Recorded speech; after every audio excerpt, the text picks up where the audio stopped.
Board meeting for GCSD at 7 o'clock. Call the meeting to order. And you want to do a roll call? I'll do a roll call. Director Randall, Here. Director Dye, Here. Director Bowles, Here. Director Marsh, Here. and Director Grant. Here. Okay, everybody's here. I'm Chuck Duffy, General Manager. Hope Atmore is not with us, but we've got Nora Mann sitting in for her, and our counsel is Bill Harkin. Great. All right, y'all. We have a packed agenda this evening. So to get us started, let's start with general public participation. So public members may comment on matters under the jurisdiction of the district that are not on the agenda. Comments are limited to 3 minutes. We'll be taking time, and if you go over 3 minutes, we will stop you mid-sentence. So please honor the 3 minutes. With that, I have one speaker request. So we'll start with that. She's not in general public. I think she's in item number. Oh, she's in item number 1. Sorry, you're right. Are there anything that's not on the agenda this evening that folks would like to address or speak to? In the room. Yeah. Well, I just. Can you please just step to the podium so we can have you? Thank you.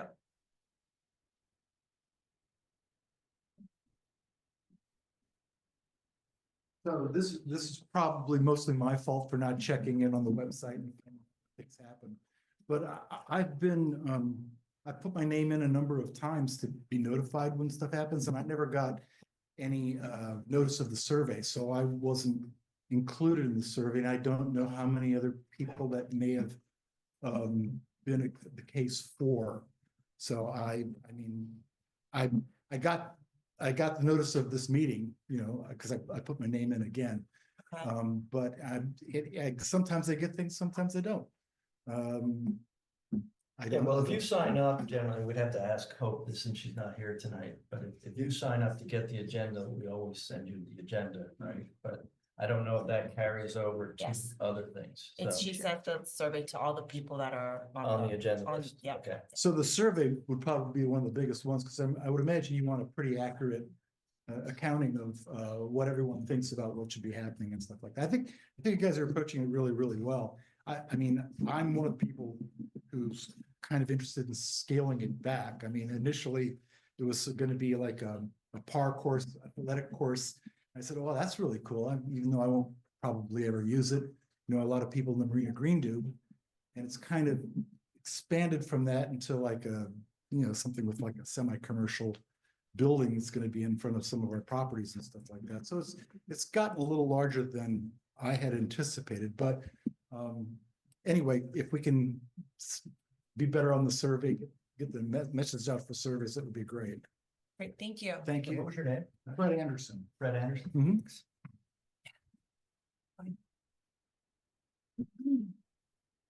And again, I'll just remind everyone that this is just for items that are not on the agenda.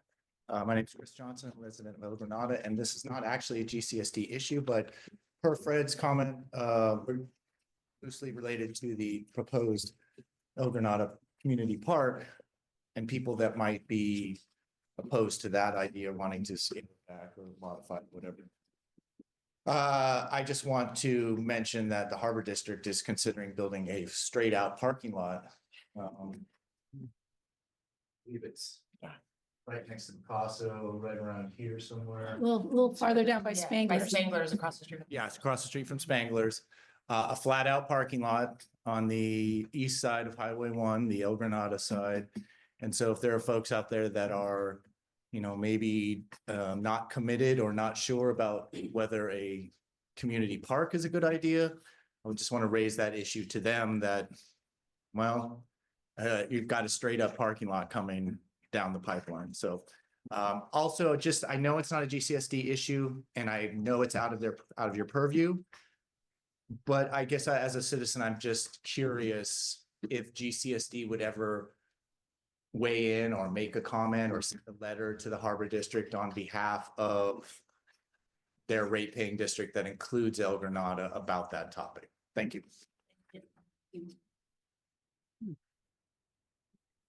Any other comments in the room? All right.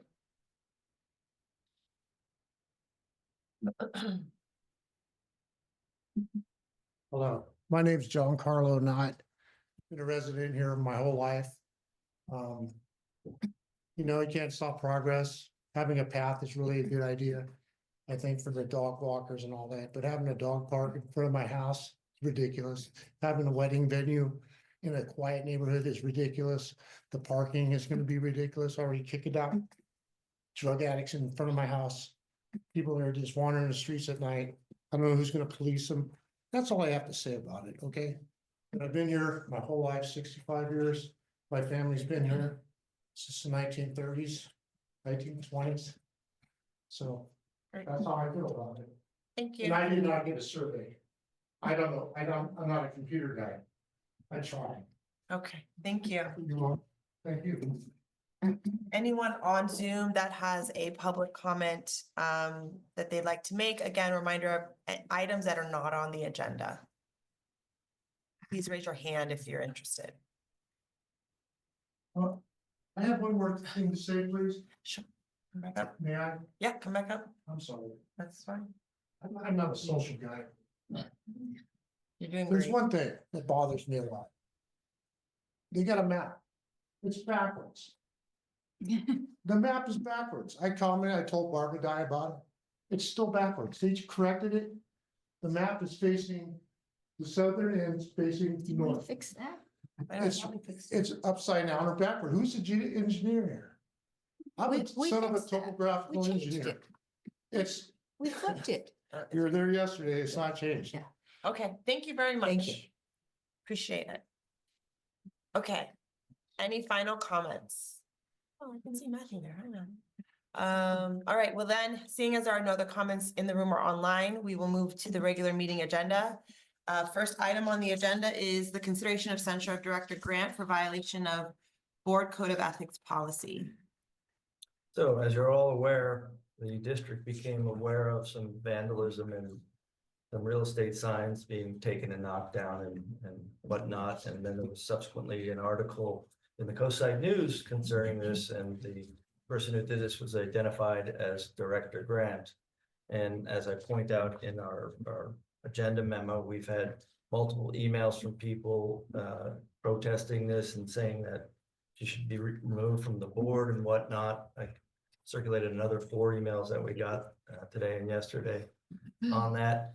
I want to point out that we cannot remove someone from the board. They're popularly elected, so that's not an option, but what we do have on tonight is a resolution of censure for that. So, and Bill and I drafted that, so it's up to your board to take a look at the findings you can make in that resolution, in that board code of ethics. And if you can make those findings and you decide to adopt the resolution of censure, that's your board action. Great, thank you, Chuck. Thank you, Bill, for drafting that. I guess before we get started, I want to offer it up to Director Grant, since you're the board member in question. If you have something you'd want to say in response to everything? I'm pretty sure the public gets to comment first. Is that true? There's no rules about that. It's up to the board chair. I'll let the public comment. I'll comment afterwards. Okay. Might just ask for a clear definition of censorship and what it means and what it could entail. Okay, can you go up to the podium and say that? My name is Kevin Sniczynski. I am here as a community member and neighbor, not as a member of the MCC or any other affiliate. I'd like if Chuck or somebody could address what it means to be censured as a GCSD board member and to what extent a person could be limited from participating in the activities that take place in this board. Well, I'll probably turn this over to Bill because it's a legal question. It's really just what it is a formal, strong disapproval of a district or a board member's behavior or actions. And in this case, the question is a violation of the board ethics policy. And as Mr. Duffy pointed out earlier, there's no ability for the board to remove the director. I know there's been members of the public call for that, but censure is the strongest form of approval for a fellow board member. Thank you. So I do have a speaker request from Juliet Kolda. If she'd like to make, One second, Jen. yes. Per Director Grant's statement. I guess as a member of the community, I would like to hear what she has to say, but for the public comments, she has had no public statement on this, and I guess before the public gets up and makes comments that the public, I've read the packet, people have already submitted their comments, like there's been no public statement from her. It may, change or make people like, okay, I don't need to say anything, I heard the chair say, that's satisfying to me, but I just feel like as a rating a member of this community, of this district, I would like to hear what she has to say first. Understand, but we can't force her to comment. I offered her the floor to start the conversation. She declined. That's all that I can do. Julia Cola, would you like to speak? Hello, good evening. Just a reminder, you have still 3 minutes. Okay. I just want to say, Jill, I see you, first of all, I see you on Zoom here, and I want to let you know I take no pleasure in being here tonight. I feel compelled to make these comments. So here we go. As coastside residents, we all value view corridors and beach parking, but do we respect private property rights? I'm Juliette Kolda, a local Miramar resident and business owner.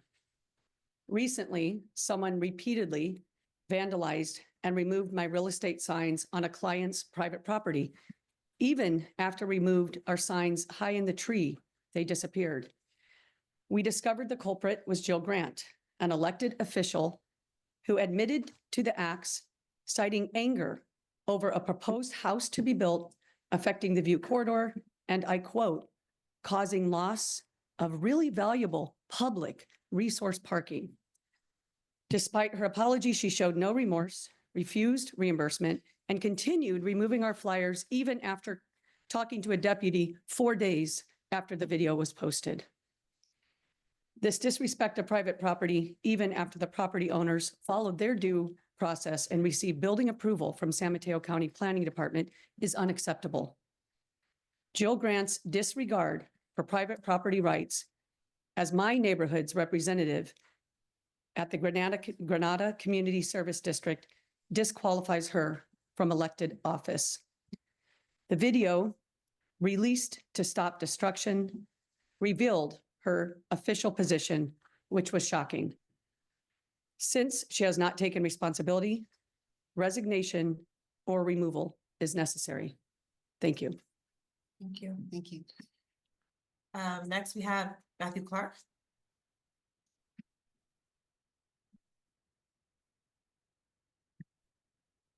Hello, board and staff. I'm Matthew Clark. I live here in El Granada.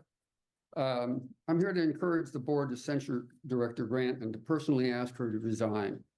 Her caught on camera destroying and removing of private property on private land is reprehensible and certainly censurable. As has already been commented by numerous local people, Grant's actions are certainly not within GCSD's ethics code, and this incident cannot be brushed aside. The local business person who owns the signs note this is the 5th time the signs have been disturbed. We may reasonably assume the same culprit is responsible for all 5 actions. As noted in the agenda packet, Grant's actions don't comport with the district's code of ethics, as she acted without a respectful attitude, without integrity, and without good judgment. She damaged the integrity and reputation of the district and the board. As a board member, she is bound by the code of ethics found in the bylaws, which she's violated. She should resign immediately. Thank you. Thank you. Next we have, hopefully I say your name correctly, Ruth Howard. Did I say that right? Did. Okay. So good evening. I'm Ruth Heward, as you had said. I am actually the property owner of 121 Magellan. And I did want to bring up to the board, what is a threshold for removal for someone who has committed unethical behavior, and I would dare to say criminal behavior. At this point, if you do have guidelines in which you can censure someone, what is the next step we could move forward in with this kind of behavior? Again, it's both unethical and criminal. I do know that we have some guidelines for public officials like California the government rule 1770 that we can hopefully look at, where we could remove public officials for doing something of conflict with their duties. And I think that's it. I think it has created a lot of harm, not only to the community, but to the trust in a representative and who represents a larger body, and to the community. You know, we love Half Moon Bay. We regret having to sell the property, but we live here now. And we want to have positive interactions with our community members and our officials. And we do have to have our officials take responsibility for our actions. And if they cannot take responsibility for actions, we have to do something about it. So I'm pleading with the board and with council to look at other venues in which, if Director Grant does not, in fact, resign, I do believe we do need to remove her again, to enable trust within the community and our public officials, and to have a positive interaction with all our community members, including Grant and everybody here in this room. Thank you. Thank you. Next we have Derek Holda.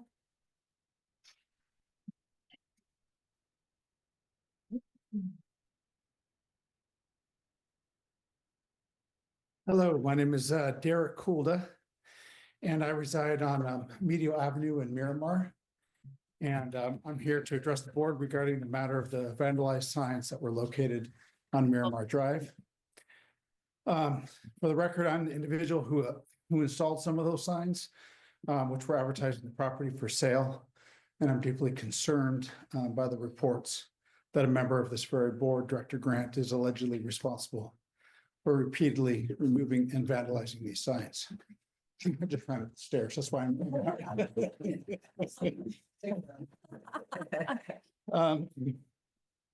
But I want to say we were fortunate to live in this beautiful coastside area, a place where community and being good neighbors are highly valued. Many of us, like the volunteers on this park advisory committee, dedicated our time to making this a better place for everyone. And acts of vandalism, especially those allegedly committed by this elected official, undermined the spirit of this community and the respect. The beauty of our area and the well-being of all who live here, including visitors, are things we cherish. Respect for private property is a fundamental principle that continues to be, contributes to this well-being. As was noted in the information surrounding this incident, private property rights are indeed important. Even when we may have differing opinions, mutual respect for each other and for each other's property is essential to a thriving community. Such acts alleged here erode this foundation of respect. So in conclusion, I urge the board to reflect on the implications of this incident for our community's values and the trust that residents place in their elected officials. I hope that the board will give due consideration to this matter and take appropriate steps to address it. Thank you for your time. Thank you. Is there anybody on the Zoom that would like to comment? Oh, There's still comments. in the room? Yes. Okay. Sure. I'm there, you can say that. Yep. Sure. Go ahead. Again, speaking for myself, not as a member of any group that I'm a part of, including the MCC. I first met Jill at Ray Mueller's open house on the coast side here at his office, and I won't ever forget it because Jill handed me her. Excuse me, I never went to that, so Yes, no. Jill, you were there with Chris. No, I was not. Okay. We Jill handed me her business card and proceeded to say, just so you know. No, I was did on the not. MCC. Can you silence her? Yeah, Jill, please, Nora, thank you. She handed me her card and said, just so you know, when I was on the MCC, I did not care if I didn't comply with the Brown Act, and I didn't do what elected officials asked of me, and I still don't. I suggest you do the same. I immediately wrote that down because I found her comments to be disturbing. I've known Jill through her public commentary and social media posts for quite some time. I actively flag her on online posts for misinformation, half-truths, and in some instances, all-out fabrication. In other instances, I flag them for attacking anyone that stands in her crosshair, and that includes some of the members of this very board. What strikes me is that her behavior is shameful, and while you may not be able to say something, we can, I can. Add this back to the fact that she's now been caught breaking the law. I know that you mentioned alleged, but I think it's been clearly fixated. She has done this. This is somebody who chooses to destroy and vandalize the personal and private property of a local realtor and respected businesswoman. She has done this with no cooperation or apology to those who she's done this to. We happen to live in an environment where more and more people are emboldened to behave similarly. But I hope this elected board will send a clear and distinct message to Jill that this is indeed unacceptable and will not be tolerated. For the record, this is not Jill's first offense. The fact that I'm here tonight in person, and while I have a special needs member of my family and a husband who has mobility issues, Jill is not here. She is sitting smugly laughing at me behind that screen right there. And it's actually got me quite pissed off now. So I call to question her ability and the level of her commitment when she can't even come to her own board meetings. Like she does at almost every meeting, public comment opportunity or space that allows it, she attends meetings behind the screen instead of in person. I think that this is a sign of disrespect to this community who's elected her and the members of this board to simply show up. I'm not sure what rule has allowed this to take place, but I ask that you reevaluate that rule here tonight and make sure that Jill finds herself walking the block she needs to walk to come to this meeting. We've all seen her in action. We know she's got an able body. I ask that this board, if not getting a resignation from Jill tonight, make the motion to vote to censure her, and with special consideration to removing her from working on anything related to the GCSD Community Center plan for Burnham Strip. At every opportunity, she attempts to derail or delay this project that the community wants. Sorry, you're over. She does so by using mostly non-factual, Maybe you should nonsensical, stop. Sorry, I'm sorry. and inflammable comments. Thank you. Thank you. Are there any other comments in the room? Yes.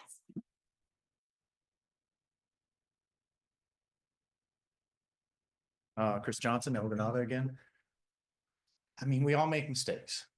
And I'm not saying that, and myself included, and everybody in this room. And in a situation like this, it's more, I think it's more than just a mistake. It's a repetitive action. And I do find even this very agenda item and the fact that we're having it demoralizing and kind of embarrassing for our community and this board, which I really respect. I respect, I have for the decades that I've lived in El Granada. I think it's been an exemplary board. And I think that my feelings of embarrassment and distress are not limited to just myself. I understand that what the board's rules are, and I appreciate that they're taking the measures that they can take. And I guess what I would ask Director Grant, because for me, this is not about her as an individual, but it's about, I have an expectation for our elected leaders at whatever level, elected representatives, to take it seriously and to have a personal responsibility to try to be the best people they can be, to be examples, to be exemplary for the community that they represent and society at large. I mean, that's a large responsibility, but I'm sorry, that's my expectation of people that run for office and are chosen by the voters to be in office. And so I guess knowing that the board can't, my expectation, I guess, would be that if the shoe was on the other foot and I had done something like this that I had willingly done that was wrong, and I guess was called out on it, or, you know, called to account for it, that I would accept the responsibility to resign. I guess that's the ask. And it's not even an ask. I'm not even asking Director Grant to resign. I'm saying that it's my expectation that the responsibility of an elected leader is to hold themselves to a higher account. And so I guess my expectation would be that if any person on this board or the MCC or the Half Moon Bay City Council, whatever, was in a similar situation, that they would take it upon themselves to step down, so that there would not be further embarrassment to the board and the people that live here. I know my time's almost up. When I say further embarrassment, I know it's social media, but the comments that people have been making about this board because of the actions of this person are kind of what I'm talking about. And so I appreciate the board for having this agenda. And I know it's a hard thing. It's a hard thing for the people in the rate-paying district, but I guess it has to be done. Thank you. Okay, any final comments in the room? Oh, okay. My name is Carla McKenzie. I live up on El Granada, or in El Granada up on San Clemente. Relatively new to the area, about 5 years, but I have to say that I was shocked when I heard about this incident and learned that this was an elected official. I'm embarrassed as well. And I do hold elected officials to a higher standard. They should be examples for the community. And so I urge this board to censure Director Grant. Thank you. Yes. Hi, really quickly, I know that we're short on time. I just got here. I am aware of what's happening with the situation. My name is Sarah Prentice. I'm a longtime resident of the coastline. I grew up here and I now live here. I love our coastline. Growing up, my mom was a huge environmentalist. She's a teacher at the high school. She's been a teacher for 35 years. She's retiring this year. You know, to the point where sometimes it was embarrassing, where we'd be walking on the trails or anything and she'd be there picking up trash and everything. And that's just the things that she would do on a day-to-day basis. But she was also a huge proponent for open space, for all those things. Everything that's happening now with this elected official, I just think it's embarrassing, as you mentioned. Like I said, I just got here, so I didn't hear all the comments, but I know there's a happy medium. We love our coastline the way it is. I know there's a happy medium of finding ways of preserving our environment, but also supporting development that we do need for this economy, for our coastline. In my 34 years here, I have seen it change a bunch. Some changes have been welcome, some haven't, but I think ultimately it's about coming together and finding solutions together as a community. And, you know, this type of vandalism is just never okay. So that's my 2 cents. Thank you. Thank you. All right, if there are no further public comments, then I will open up to the board. None on those other comments on Zoom. There are, I don't see any. Oh. No one's raised their hand. I already checked. No, I just thought, Well, I opened to the board, so if Director Grant would like to speak, she's welcome to speak at this point. Nora? She's muted. I think at this point, the chair would invite a motion. I'm just looking at the Rosenberg's rules. And then the after the motion, then we have a discussion. No, we do the discussion, we can have a motion and then the board can still respond before we vote after the motion's been made. I will comment after there's a motion that's seconded. Does the board would like to comment? I have comments. Yeah. Okay.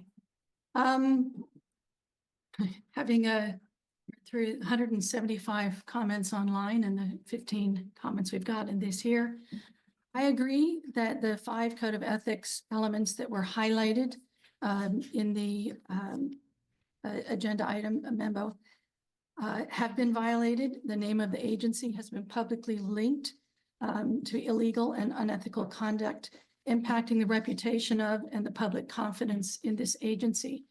The thing that really bothered me was even after the video was made public on Nextdoor and after the Half Moon Bay review identified both Director Grant and her link to GCSD, as Juliet Colda noted, even after that, Director Grant was seen on camera again taking flyers from the site.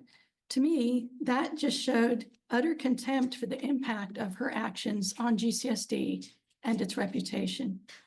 Just not caring at all the impact on this organization. I would think that there are other items on the code of conduct. I don't want to revise the resolution, but one that came to mind was to carefully guard against conflict of interest or its appearance in actions or decisions. And I think for an elected official, that includes personal decisions. Noting that both the property owners and the realtor have suffered harm are ratepayers and taxpayers in this district. And this board represents them. And we're all elected at large, which means they are also represented by Director Grant.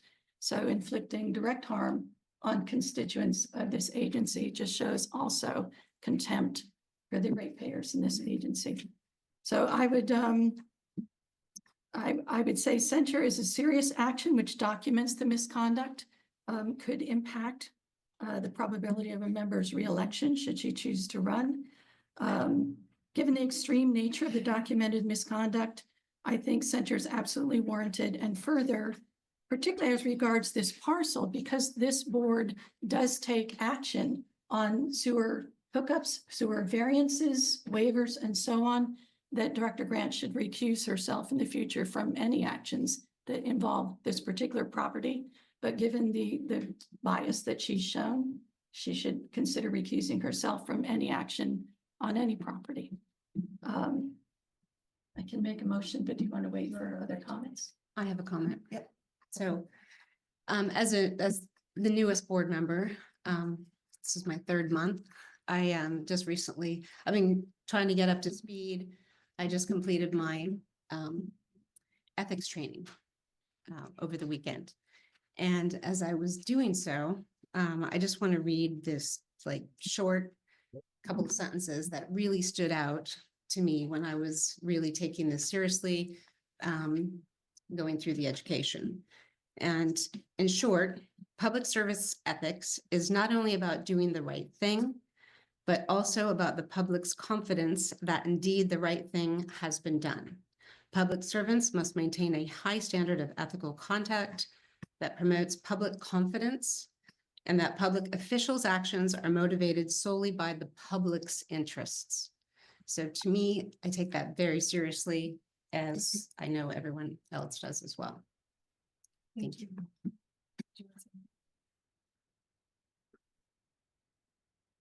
I agree with what the other directors have said here. I also just redid my ethics training, and as I was going through it, I thought, a lot of this applies. Yes. And we do need to be not only operating within those ethical guidelines, but also making it clear that that is how we live our lives and we do our jobs here. One of the factors here is the respect for property rights. And people who know me know that I've spent, I don't know, 30, 40 years working with land trusts, where you don't say, we don't want you to build here, so we're going to do whatever we can to stop you. You don't do that. You say, we want to preserve land and we're going to join together and come up with the funding, and we're going to buy your land at a fair price and set it aside.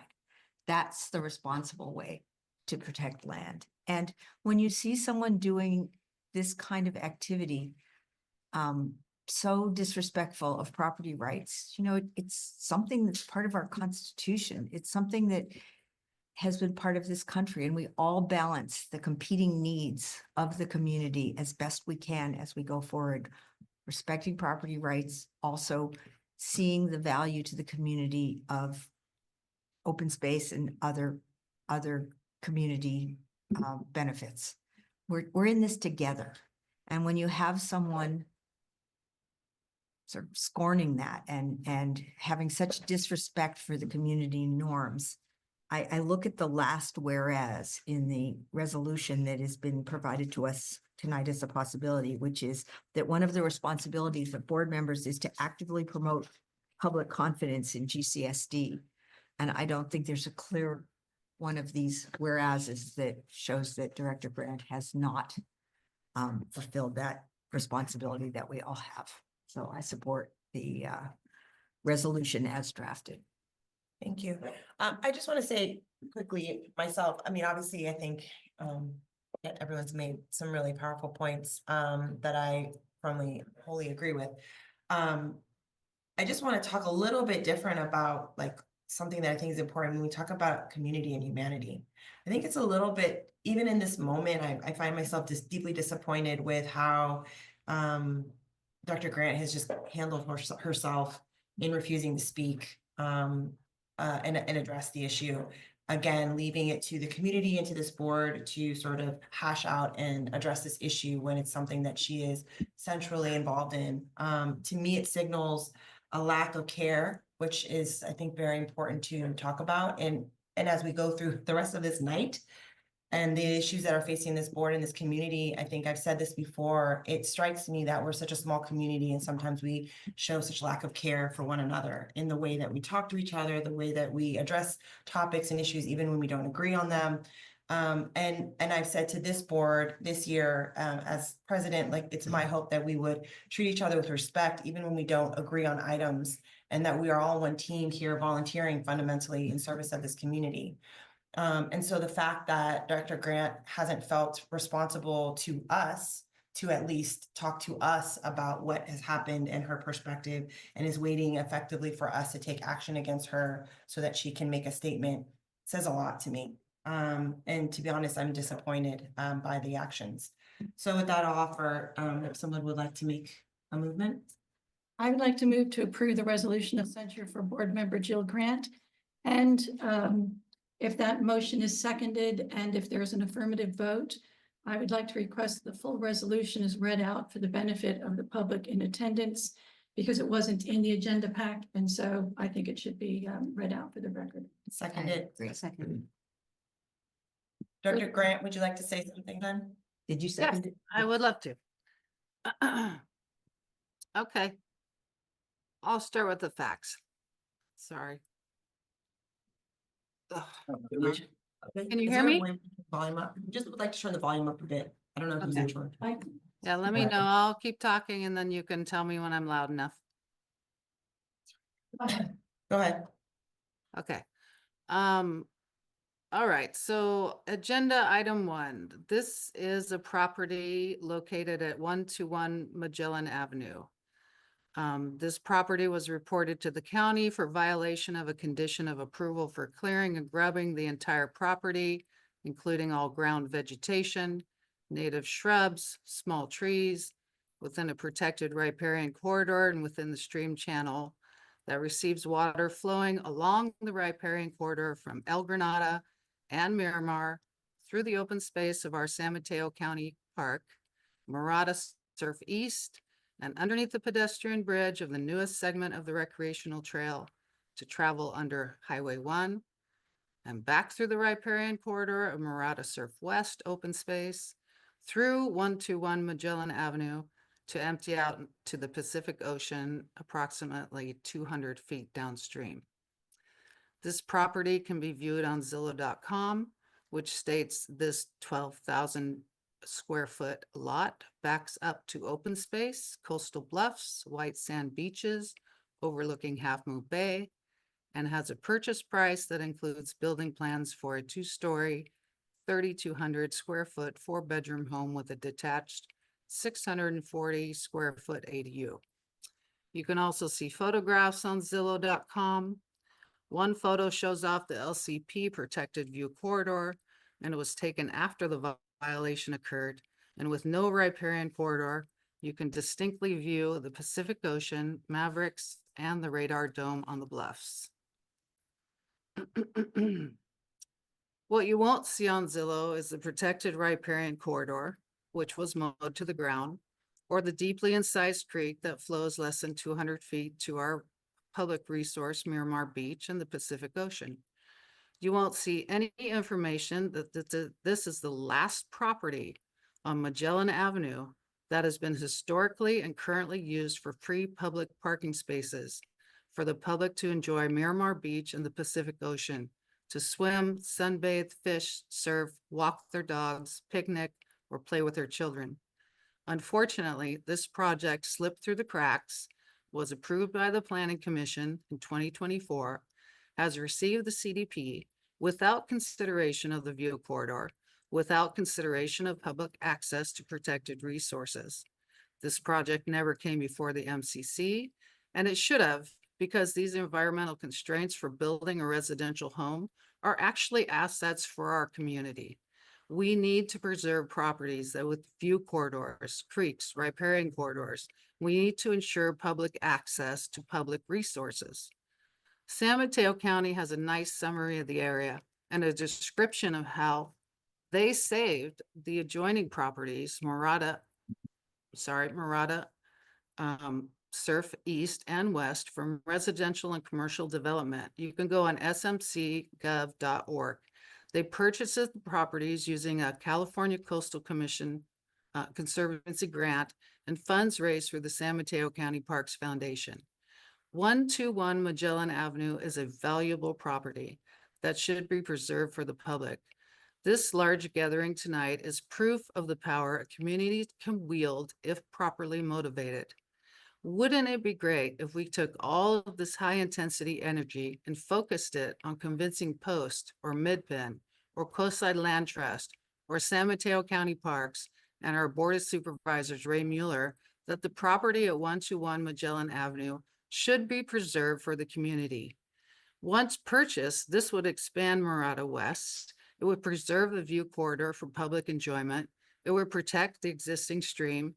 It would protect the native flora and fauna in perpetuity, and it would ensure that the existing parking area would continue to provide invaluable public access to Miramar Beach for the enjoyment of the community and for visitors to the coast. And this is a win-win solution for everyone because the property owner would receive payment for sale of the property, the realtor would receive a commission for the sale, and the entity that acquires the property would preserve an invaluable coastal resource. Additionally, I would like to give a huge thank you to all those community members that reached out to me in support and to forewarn me of the political shenanigans going on behind the scenes. I will assure you that I am aware of the smear campaign to silence me. When I first was elected to Mid Coast Community Council, I was pulled aside and told that I better learn to go along to get along and suck up to those who had power to curse and power to control what happens or does not have in our coastal. But can you? Sorry, Director Grant, but I need to call a question, the actual. Yeah. You should have a motion and a second to Yeah. end debate. What? Should have a motion and a second to end debate. Okay, So moved. all right. I need a motion, okay.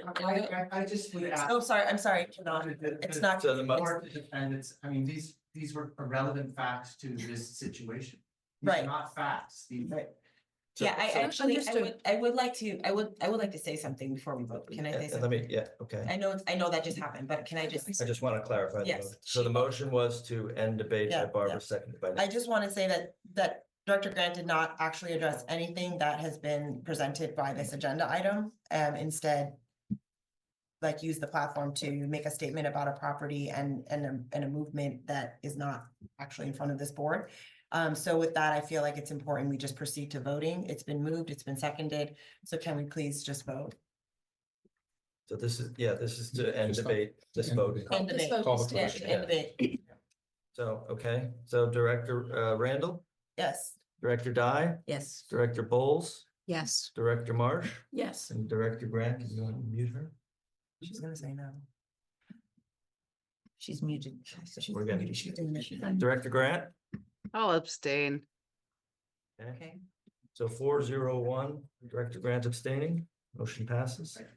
All right, and so we have a motion and moved to vote on the resolution. Yeah, approval of the resolution is Yeah. presented to your board. So can we have that? vote? Okay. Director Randall, Yes. Director Dye, Aye. Director Bowles, Yes. Director Marsh, Yes. and Director Grant. Keep her off. No, she muted herself, okay.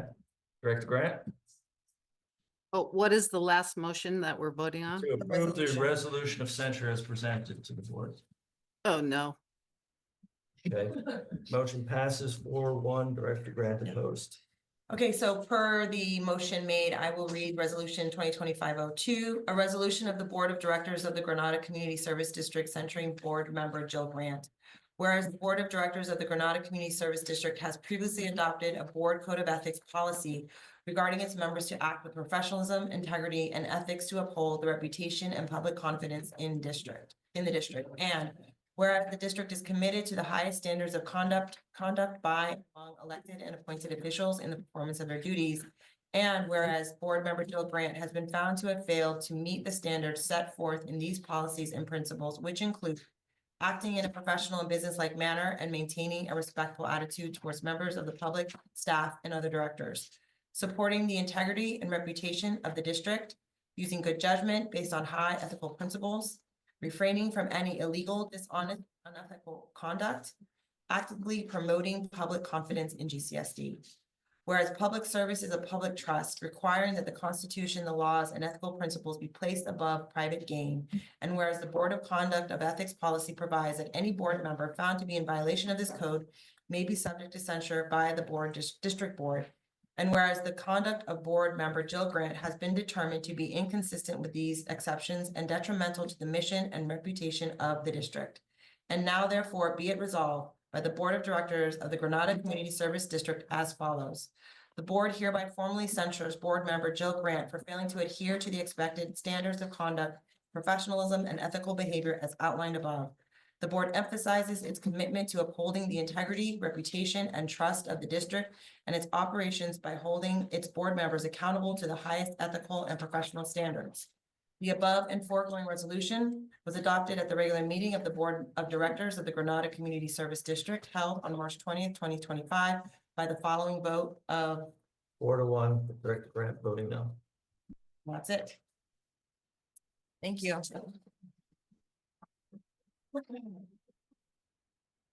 Thank you. Okay, moving on now to topic number 2. Report from Community Recreation Center Ad Hoc Committee on preliminary Park and Recreation Center survey results. So thank you for all of those who actually completed the survey. What we have tonight is to present out the survey results as they stand. And I'm just going to walk through, we have a memo that will be released. It was just shared Yes, we've today. actually shared this on the website. It's on the website. Okay, so for folks who are online, you can actually see this currently on the website. And there's copies in the room. And there's copies. And there are copies in the room. Look at that. Good job, everybody. So I'm going to run through this, the results here. I'm not going to bury the headline. We all know, as for those who have been engrossed in this conversation, the survey opened up on February 11th. It closed on March 11th. We did a concerted effort thanks to Director Bowles and also Hope Atmore, who's not here this evening, to do direct outreach, online outreach, social media engagements on the ground. We had posters, we had boxes, we had postings. So there was postcards, quite a concerted effort, which resulted in 671 verified survey results. There were a set of folks that we had to discount that responded. So some of them were duplicate email addresses. Some of them were incorrect addresses. And in all of those instances, the staff within GCSD reached out to each of those individuals to try to rectify the situation, and where we could, added those folks back in and their votes back in. Just quickly, so obviously, as you would expect, majority of the folks came from El Granada, 78.1%. 12% were from Miramar, Frenchman's Creek. Clipper Ridge was about 8%. Princeton was just under 2%. And interestingly enough, folks struggled quite a bit with the household age question. So people answered as if number of household members versus the age groups of household members. So we cannot report on that because that data is not clear. Some people wrote 1 to 2 and that was it. And I don't think that 1-year-olds responded to the survey. So as we would have hoped, and we're glad to see, the community is still very much in support of building a recreation center. 70% of those responded were in support of that. So that's in line with what we believed to still be true. When we got to support of the recreation center, if the preschool must relocate or close, it's very split.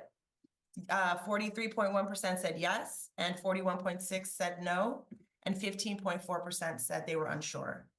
I'm sorry, can you clarify that? Yes. So 43% said yes, they don't mind if the school closes. Yes. 41 said they Would mind. Yes. Yes. And 15.4 were unsure, right? So given from a survey standpoint, you would want a 50% threshold for that, and we don't have 50%.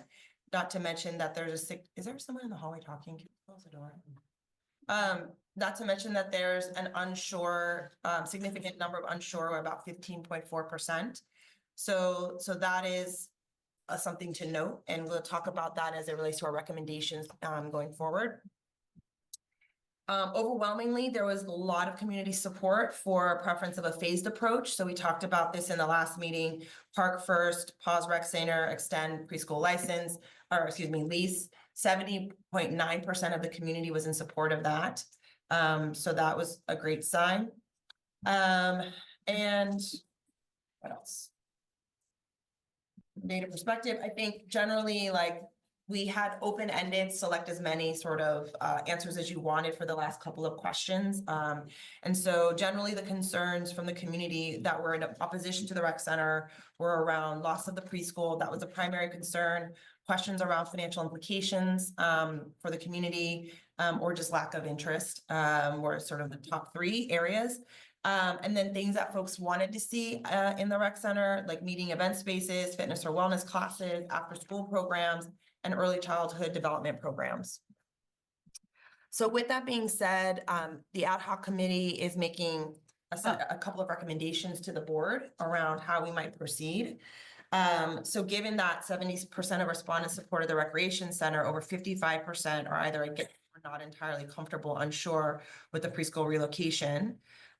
So we feel like it's important then that we acknowledge that is a reality in the community, that we're very transparent around any next steps that we take so that people can, who are unsure or unclear of what we're doing, are getting communication in a transparent way. And as we are making decisions, which I know we will do, around financial implications for this project, that we're as transparent around costs and funding sources as possible. So with that, we recommend a phased approach to development. So we actually want to proceed and prioritize the park, and then allow that time to then sort out this issue on the rec center. Extending Picasso Preschool's lease. Obviously, we've done that, so yay. But continuing to do that while we sort this out. And conduct additional community engagement to really understand the sentiment around the rec center, but more so understand what our options are at this point as a board and do some exploratory work. I know Director Marsh has done a lot of work already, so I think resurfacing some of that work and doing any additional exploration that we might think we need to, and bringing that back to the board and the community so that we can continue the conversations around the rec center. So with that, I will pause, I guess, and open it up to the public for comments. Yes, go ahead. If you are on Zoom, please raise your hand if you want to comment. We'll come thereafter in the room. Again, speaking for myself as a community member, somebody who's lived here for 20 years, I have known about this project for the last 10 years. I'm very much in favor of moving this forward. And I do want to take a moment to say that I don't think any member of this board or the community does not see the significance of education for children.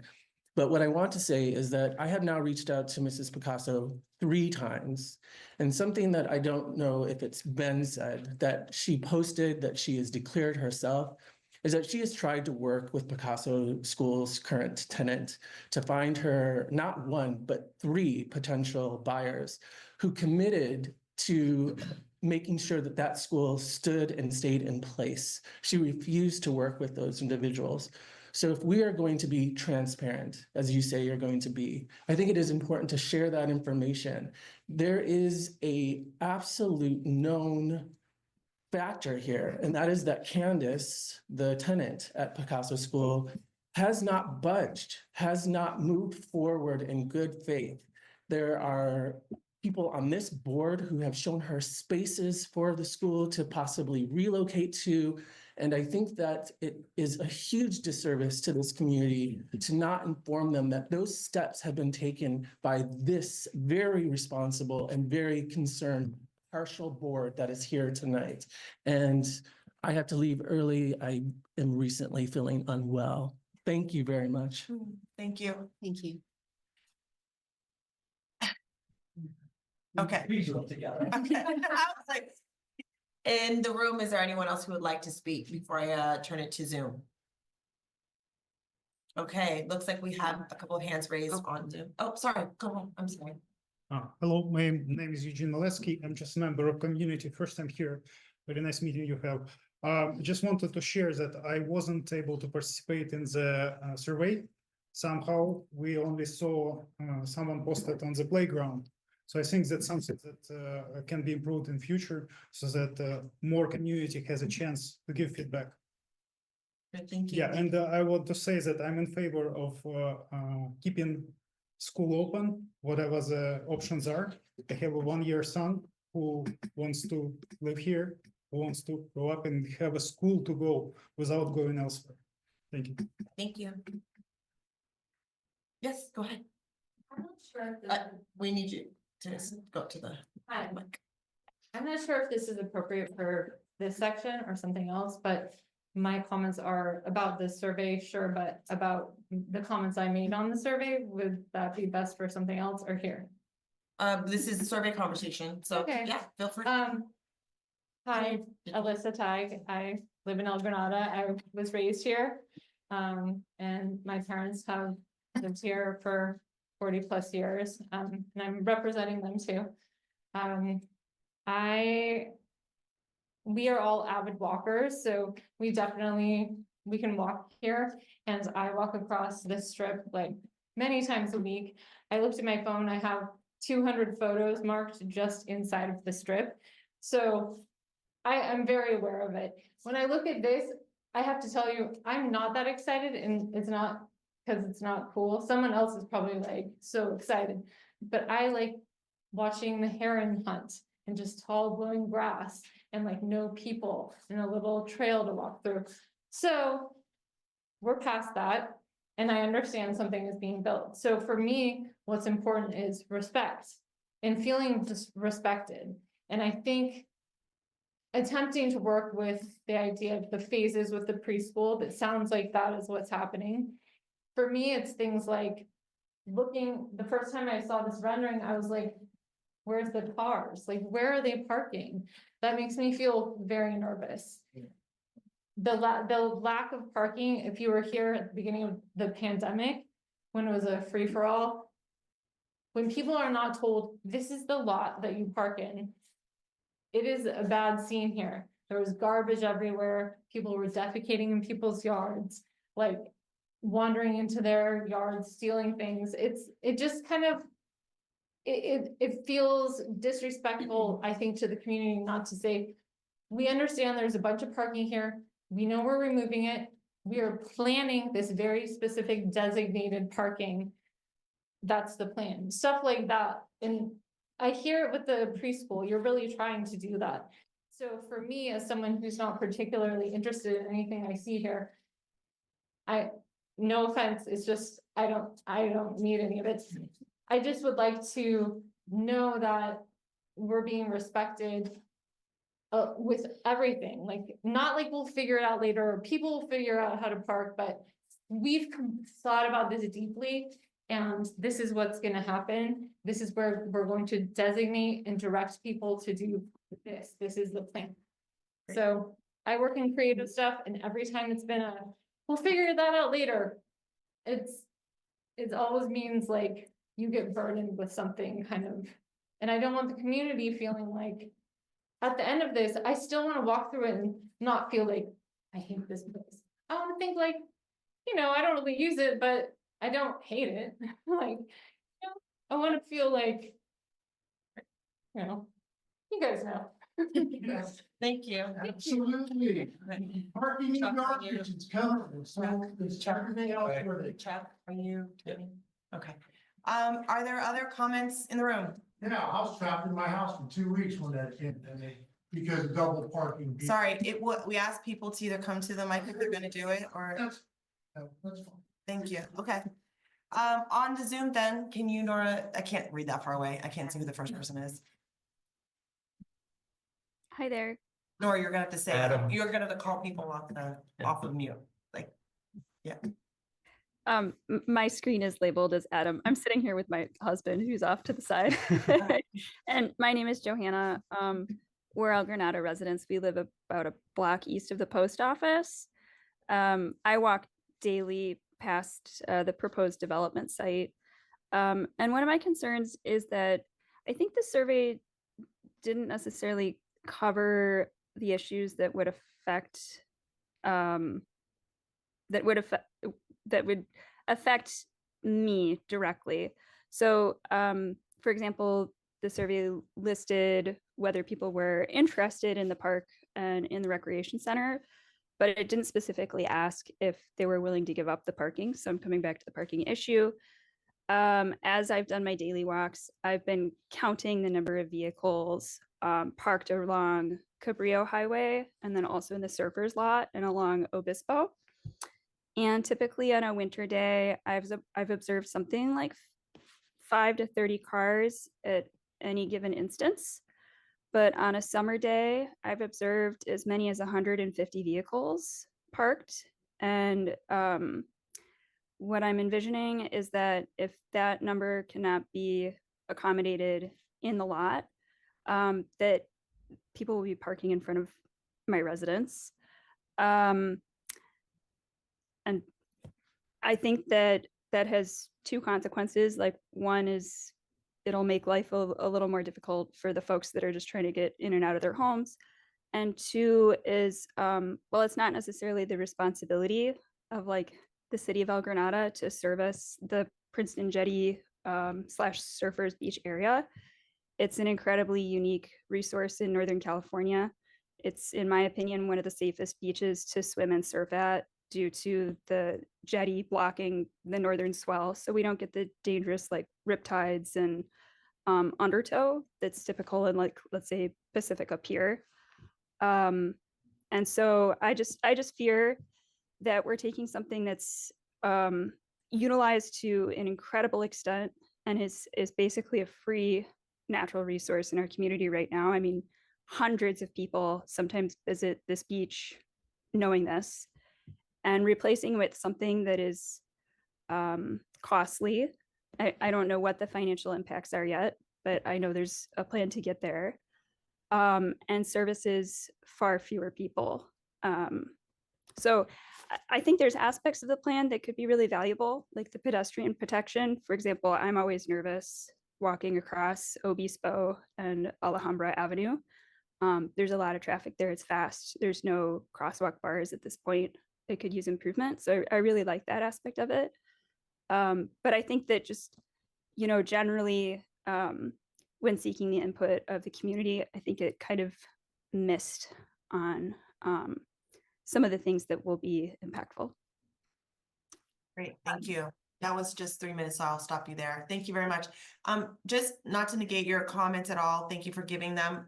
For those who have maybe not been as embroiled in the conversations thus far, this was a very narrow remit of what we were doing. The intention was not to address all of the community concerns or questions, but we were working to specifically address the question around Picasso, because it was very, very clearly like a go, no go situation in terms of the use of the property as a rec center. So we narrowly scoped the ad hoc committee to be able to focus on that set of questions. So that's why questions like parking and other things were not addressed in this survey. So it was quite intentional in the design, just to give that perspective. Sorry, do you want the next person? Who's up next, Nora? Can you read this? Sarah Isaacson. Zach. Hi. Yes, it's actually his wife, Lindsay. Hello. Hi. Hi, Zach's over next to me, but just wanted to say thank you so much for sending the survey, Wanda and Jen. I really appreciate that you took the time and effort, because it was a huge effort, I know, to get that out. I am firmly on the side of Picasso, as you all already know, and I just wanted to say I found the survey like a little bit confusing, and I think that showed in the results of like the 50-50 split of, people were hesitant to figure out what that actually means, choosing one thing or the other. So I just wanted to say, I just want to urge us all to continue this conversation about, how do we meet the needs of the community? And I really think a huge need in the community is a preschool. And so I really just want to continue that conversation and appreciate everyone's effort in continuing to talk about how do we have a preschool in this community. We're, you know, the only preschool in the Mid-Coast is Picasso, as we all know. So let's try to figure out, if it's not Picasso at this location, what is it and where, and how do we all come together as a community to figure that out? So that's all I'll say, and I'll pass over to my husband if that's okay. Thanks. Hi, I'm Zach.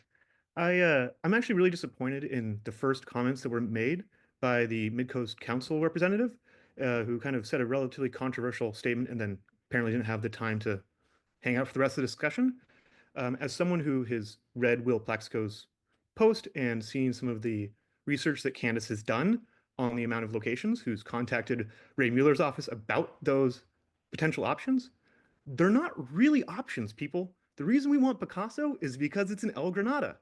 If you show me a preschool in Half Moon Bay, that doesn't really solve my problem. And so I really urge people like Matthew Clark, who stood up here and said a bunch of factually incorrect information about 5 months ago, just really urging people to be cautious with their words when they're talking about the facts.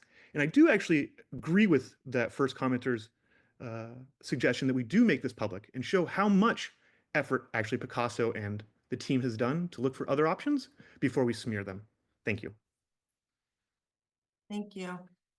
And I just want to point out, Kevin spoke as a private citizen, not as an MCC rep. Correct. Will. Can you speak up a little bit more? Will Plaxico? Yeah, hey, good evening. Well, Hey, Jen, is my audio good? yep. Okay, awesome, thanks. Hey, just want to first off say thanks, Jen and Wanda, for putting the survey together and the effort. I know that's a ton of work. And really appreciate the, thoughtful diagnosis of the results. So thanks for the efforts, number one. I also want to thank Wanda for, I understood I've been a little bit hamstrung with work last month or two, but understand you made some efforts to reach out to Wilkinson, kind of picking up on Nancy's efforts to help find a solution. So really commend you for doing that. I wouldn't be shy about it. I know there's whatever conflict of interest things, but I think the intent is still to help get an obstacle out of the way to get this overall development done. And so really, I applaud you for those efforts. I haven't been able to poke my head in, but I think it's just a really good example of like, if we keep poking at this, we're going to find a way to solve it. And that makes this just a better outcome for everybody. So encourage everybody to keep plugging away at solutions.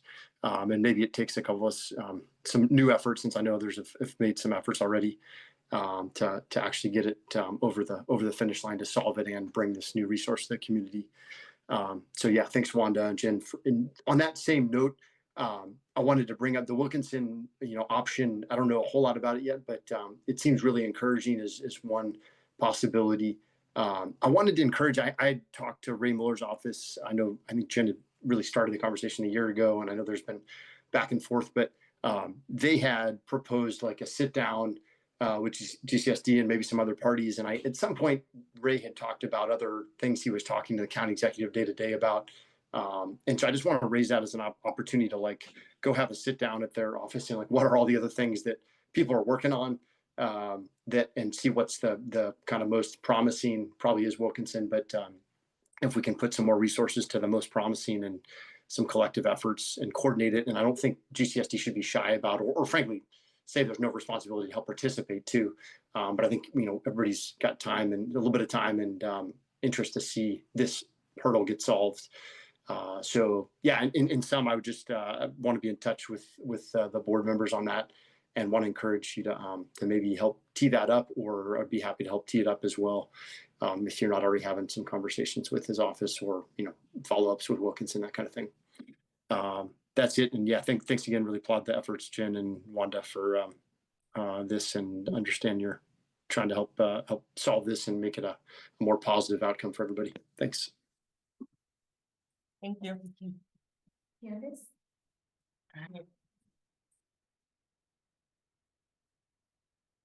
Hi, can you hear me? We can. Hi, I just want to thank you for doing the survey, and I also wanted to come on here and I have been looking for a location. As you know, I'll go on record for the people who are new here. I've been looking for a new location for years. Believe me, if I could find one, we would be in another location. Unfortunately, California State Licensing and the Coastal Commission I haven't been able to find a location that matches all their guidelines. California state licensing, you have to have certain amount of square footage per child, certain amount of outdoor space. Unfortunately, I haven't found that matches the Coastal Commission. And I also don't have millions of dollars to pay for a huge facility if there is something. I have spoken to Wilkinson. I've been looking for years. So for someone to come on here and say that I'm just tying up the GCSD and trying to make a smear campaign, someone that's never spoken to me, I don't even know this person, is a bit ridiculous. I'm just here trying to teach preschoolers. That's all I'm doing. I've been at Picasso for 26 years now. The school's been here for 30 years. I've been on the coast side for 30 years. I'm just a resident of the coast side. I'm myself working to teach small children. So I do appreciate the survey. I do appreciate you working with me and extending the lease. We at least know we have another year, and we're going to keep trying to find another location. So thank you. Yes, go ahead. Candace, I understand that Big Wave was interested in reaching out to you. They have a space that's about the size that you need in the building that's under construction.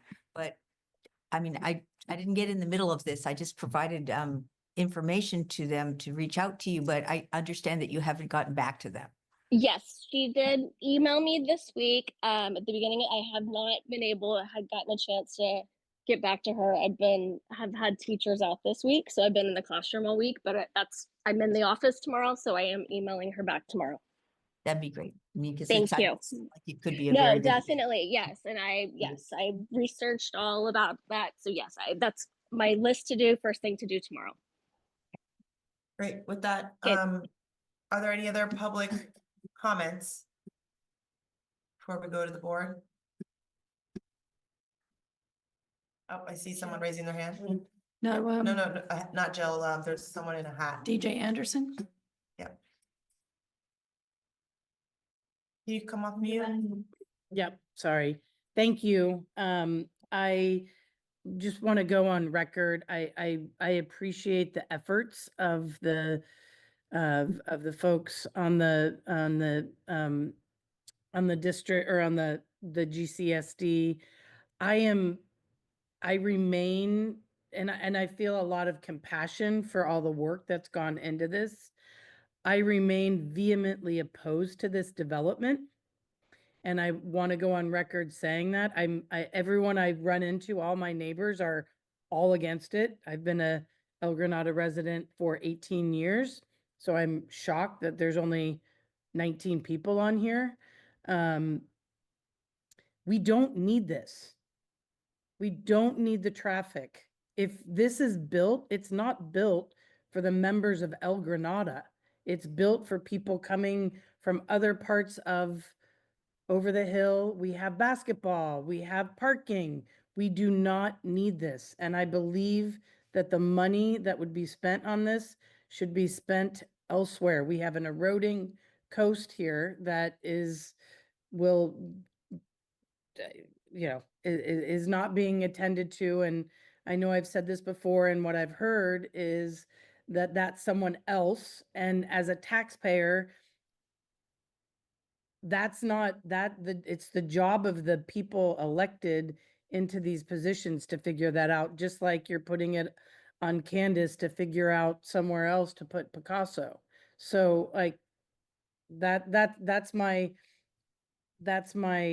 statement. And I do want to thank the effort that's gone into that. That has not gone unnoticed or unappreciated, but in 2017, when you put out the survey, or 2018, things have changed a lot on the coast since then. So I hope that it doesn't go forward.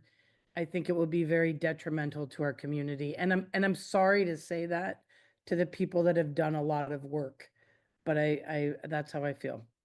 So thank you for listening. I appreciate it. Thank you.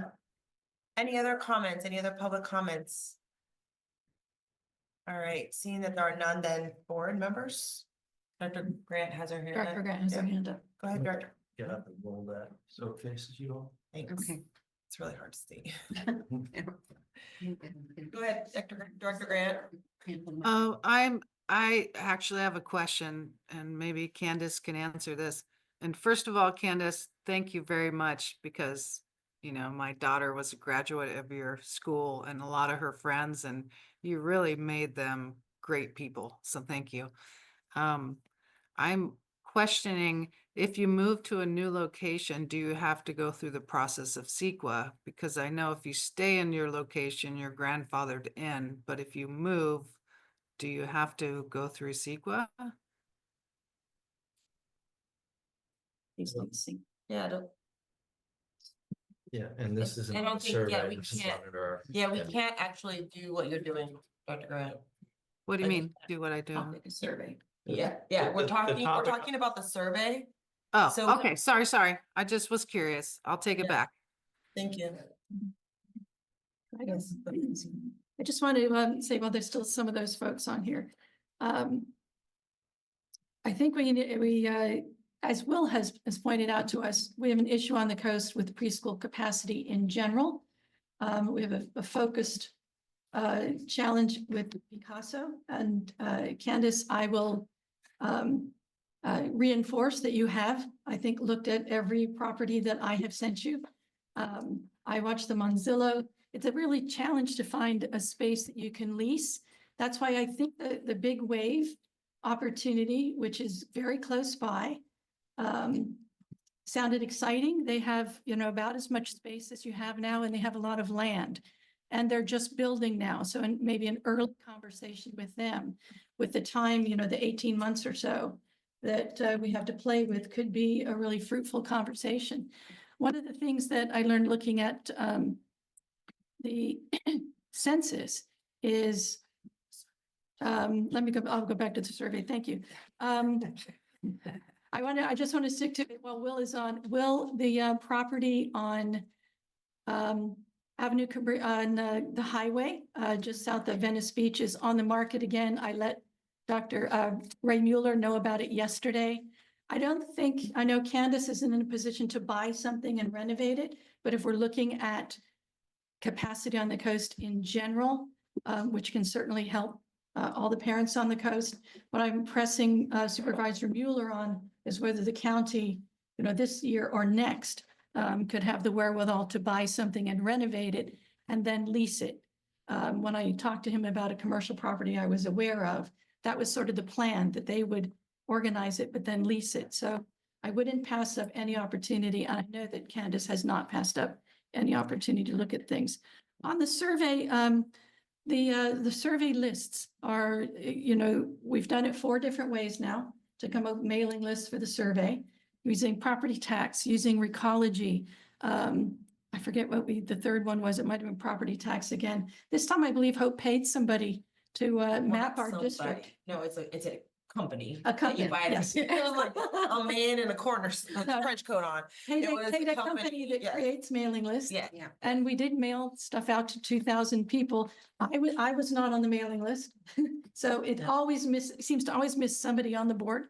But Hope confirmed I wasn't on it, which is why there were posters at 22 locations that Wanda passed around and drop boxes and so on. I want to really commend the team because 671 verified responses is the highest number of responses yet with the 4th survey that we've done. Thank you. That was a mailed survey. They were, I think, 610, 509, 450, and now 671. So I think it was a very interesting topic people wanted to talk about, and really well done. I would just reinforce, I think the recommendations from the team are great. We have actually a lot of time. Our next agenda item is about progressing, whether we progress the MND to seek a CDP. That will take 6 to 9 months. And then it will almost certainly change the plan, because right now we know what we'd like to do. They will tell us what we're allowed to do.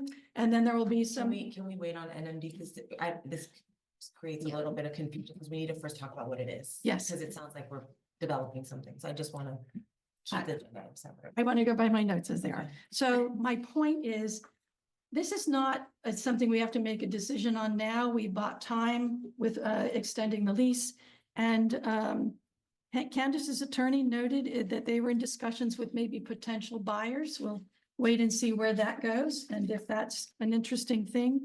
And we'll consider the survey with all the other input and considerations and decisions that need to be made post CDP. This is going to be, this is a long-term project and there's not like a hammer hanging over it right now. That's the main point I wanted to make. But very good job on the survey. I just want to say thank you to the committee for all their hard work and the staff for all their hard work on it. It's been very helpful. Great job. Thank you.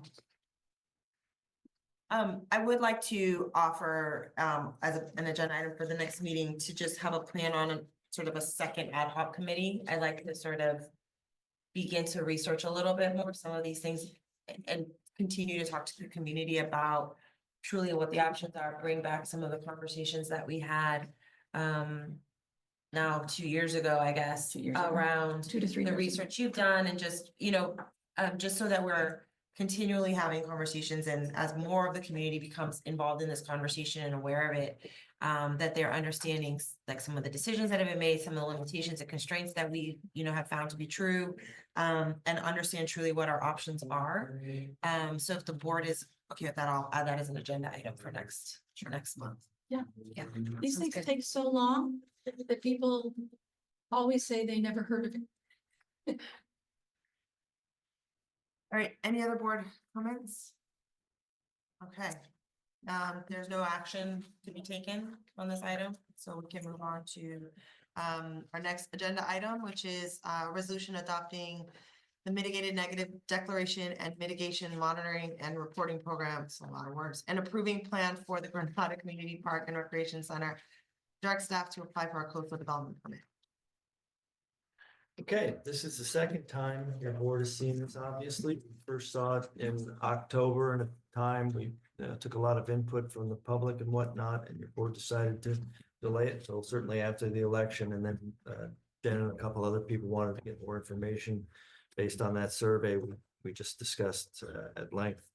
So in my agenda memo, I just point out what we've done in the past, how long this project has taken, the efforts we went to gain public comment. I think we had somewhere near 100 public comments on the mitigated neg deck. We responded to them all. Some comments at the time in October that the response is very technical in nature, and I think it's a good time to remind people. A mitigated neg deck is a technical document that tries to outline all the potential environmental impacts of a project, even sometimes I won't say going to extreme, but going to the maximum impact it could have on the environment. So we've taken some time to gather those public comments and put them together. But at the end of the day, your board has expressed desire to move this project forward, which I think is good. We always have the ability, as Jen just alluded to phase the project, and that is baked into the mitigated neg deck. It will be baked into the LCP application and whatnot, and it allows us to work with Picasso in the near term and the longer term possibly to work things out with the preschool. And I want to point out, and this is a big point, I think, approving this mitigated neg deck tonight does not impact the school or what we do with the school. This is putting the plan in place. We're not hiring people to construct things right now. It's approving a planning document and leading to other permits and planning documents. And I think that's the way we've got to look at it. It's not a commit to build. It's not a commit to build at all. I Correct. think saying it in a more positive light, is it fair to say that this would actually allow us to proceed with the park while we pause the rec center discussion, right? Like, so until we actually move past this, we wouldn't be able to proceed with the park development. Yeah. Right, so that's, I think, more in line, again, coming off the back of the survey, where we know that the community supports our actions is on that point. Right, Correct. so this offers us the opportunity. And to that's do up to your, as always, your board's discretion. As I've said before, if you tell us we go and approve this thing, if the board says, Chuck, you and the team take this towards constructing the park, that's what we'll do. I've been on this board a while, and this has been a project we've worked really hard for.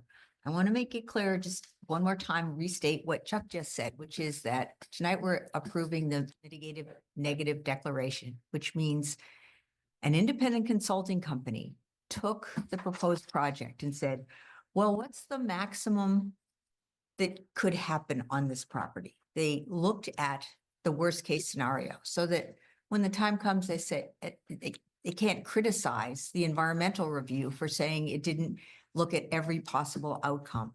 The things that are in here are not necessarily, you know, exactly what's going to be constructed. It just has taken a look and just determined that there are no unmitigatable impacts of this project. And I also want to say that the way this park is designed right now, it's a small community park. It's not a big park with a lot of like visitor serving uses. It's 60% natural open space and 70% green space. It's got a new parking lot, which we need. It's got 2 small playgrounds. It's got 2 small dog parks. It's got the skate ramp, and it's got a half-court basketball. It's got trails around the edges. The whole north end is Coastal Bluffs, planned to be Coastal Bluffs scrub and grasslands.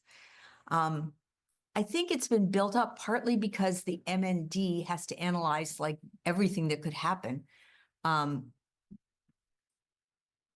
I think it's going to be a wonderful asset for the community. It's going to have the gathering lawn and then a small other play lawn.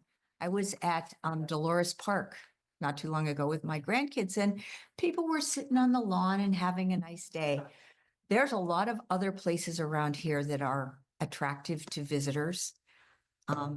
This is and is meant to be a small community park. And I think looking at the numbers and the ratio of what's actually in it is important for us to keep in mind. It's not a big tourist attraction. It has parking. We spent 6 years, sorry, we spent 6 years balancing all the competing interests. Yeah. Director Grant. Okay, are we going through questions or comments right now, or what are we doing? Well, I was letting the board go first, and I was going to open up the public. Okay, then I'll just go with my questions and save the comment for after public comment. Yep. Is that okay? All right, Sure. so, in the October meeting, Bill said, we talked about if we approve the plan without a preschool and then later add the preschool, then we would need to revise the project plan description and then resubmit it to the county. Is that correct, Bill? Well, it depends on what I'm hearing is we're discussing whether or not to approve the plan, and we may construct all of the components of this plan, or we may not. There is currently a preschool there. The district, as I've opined before, does not have the power to construct a preschool, operate a preschool, or any of those things. So under this scenario, if the preschool were allowed to stay for some temporary time or an extended period of time, that is not affected by this plan, if that makes any sense. But again, we'd have to get LAFCO powers to actually have it to construct. Yeah, I'm asking if we did apply to LAFCO and then wait 12 would months to get require approval, then environmental. we would have to redo the project description. Is that right? Well, we would have to do at least an addendum at minimum, Yeah. and amend the plan to move forward. Okay, thank you. My second question is for Chuck. You put a timeline of the project once approved on GCSD's website for a bit. It's not there now. But if this project is approved tonight, then what is the timeline going forward? Can you tell us that? Yeah, so you had emailed me about that, and I told you, took the timeline down because obviously it changed dramatically when we didn't approve the MND in October. So basically what'll happen here tonight, if your board approves the park plan and the MND, we'll re-up the timeline and post it on the website. Okay, so looking at that past timeline, if we approved it, then we would submit the application package to the county for a CDP permit or CDP permit. And then they have 30 days to review it. And then, does it go to planning next? And then, I don't have the timeline in front of me, so I'd have to look back at it, Jill. okay. So, I would encourage everybody, if we do approve this now or next month or whenever, that we put a timeline for the public to follow. Yeah, but we Because will. there are other opportunities to comment in the future. And also in your timeline, you had a CDP presentation to MCC. Would that also be in the timeline? Yeah, the elements of the timeline won't change most likely. Just the time. Yeah, just the timing of it. Just the months and such. Okay. I have one. So just to be clear, is this agenda item is to approve the ISMND tonight? Is that correct? Yes, Yes. approve the ISMND, approve the park plan and direct staff to move forward with the Okay, so- application for the PDP. So in the October 17th, 2024 meeting, we tabled the motion. We didn't approve it. And at that time, our current president, Jen Randall, asked to create a subcommittee to review comments and responses from the consultant. She characterized the comments as disheartening, cavalier, cold, not community-driven, cryptic, dismissive, brief, repetitive. Are we still looking at having a committee review these comments that would honor our constituents? Or that's what I understood this meeting was for, is to make a subcommittee that would go through the comments and the responses and revise as needed. So this, Jill, the comments that I made were what led to creating the ad hoc committee. The ad hoc committee then created a survey, and the survey results were to address that. So the conversation that we had in October was specifically to say that, I think actually Chuck opened this was by saying sort of the survey and the sort of everything that came out of the survey was not related to some of the community comments that came around the preschool and the issue with the preschool. It was all about sort of the CEQA, right? And so I raised the option then of creating this ad hoc committee so that we could further understand sentiment in the community as it relates to the property use for the rec center and Costa preschool specifically, and we launched the survey. So I just heard that wrong. We're not gonna review the comments or alter. The them comments in any were way. standard boilerplate template response that was the staff gave to every question that came regarding the preschool. So that's why we did this, so that we could further understand in more detail and with a little bit more context and yeah, to understand the community sentiment. So only the comments that related to the preschool were gonna be reviewed. Is that what you're saying? They addressed all of the comments that were in Yeah, CEQA, this is an environmental document. Once Right. again, a technical We don't- environmental document. It's not deciding where a preschool goes or doesn't go. right? My comments in that meeting were specifically related to the response given around, and I don't know that I used all those words, but maybe I did, but were in response to the questions that came about the preschool. Okay. It was not in relationship to the answers given to questions about the CEQA. So none of the other comments about parking, wetlands, any of that stuff, view corridor. Okay, so I get it now. Thank you. Should I continue with my comment or just Do you have wait? questions? We're just doing questions. Do you wanna- I'm done with my questions. Thank you. Okay. Any I other just- questions? Well, it's kind of a question. I would like to see us do at some point, once this is in process, a meet your park event where we just invite the community to come and look at the plans with our designer and so forth, and just talk about what's in there, because I think so much time has gone by. People have forgotten, and also people have seen some of the stuff in the M&D, which looked, as you said, at the worst case scenario, and don't understand what the plan is for this small community park that we're going to put in. So I'd like to think about having that event sometime in the next couple months. Meet your park. Yes.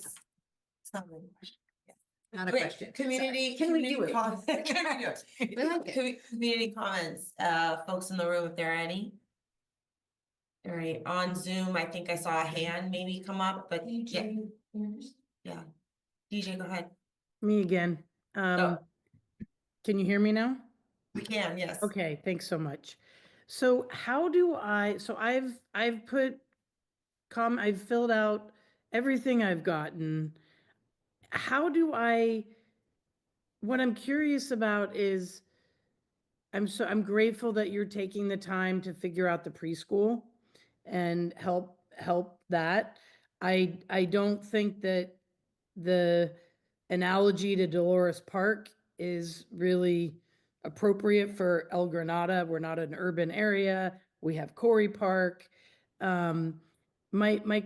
I'm curious about is two things. One is, how as a citizen do I navigate all of the very technical language that is being discussed, which I don't have an issue with. I just don't understand it. I don't know what all the acronyms stand for. I've spent time on the site and tried to understand, but I don't. Is there a place I could go to?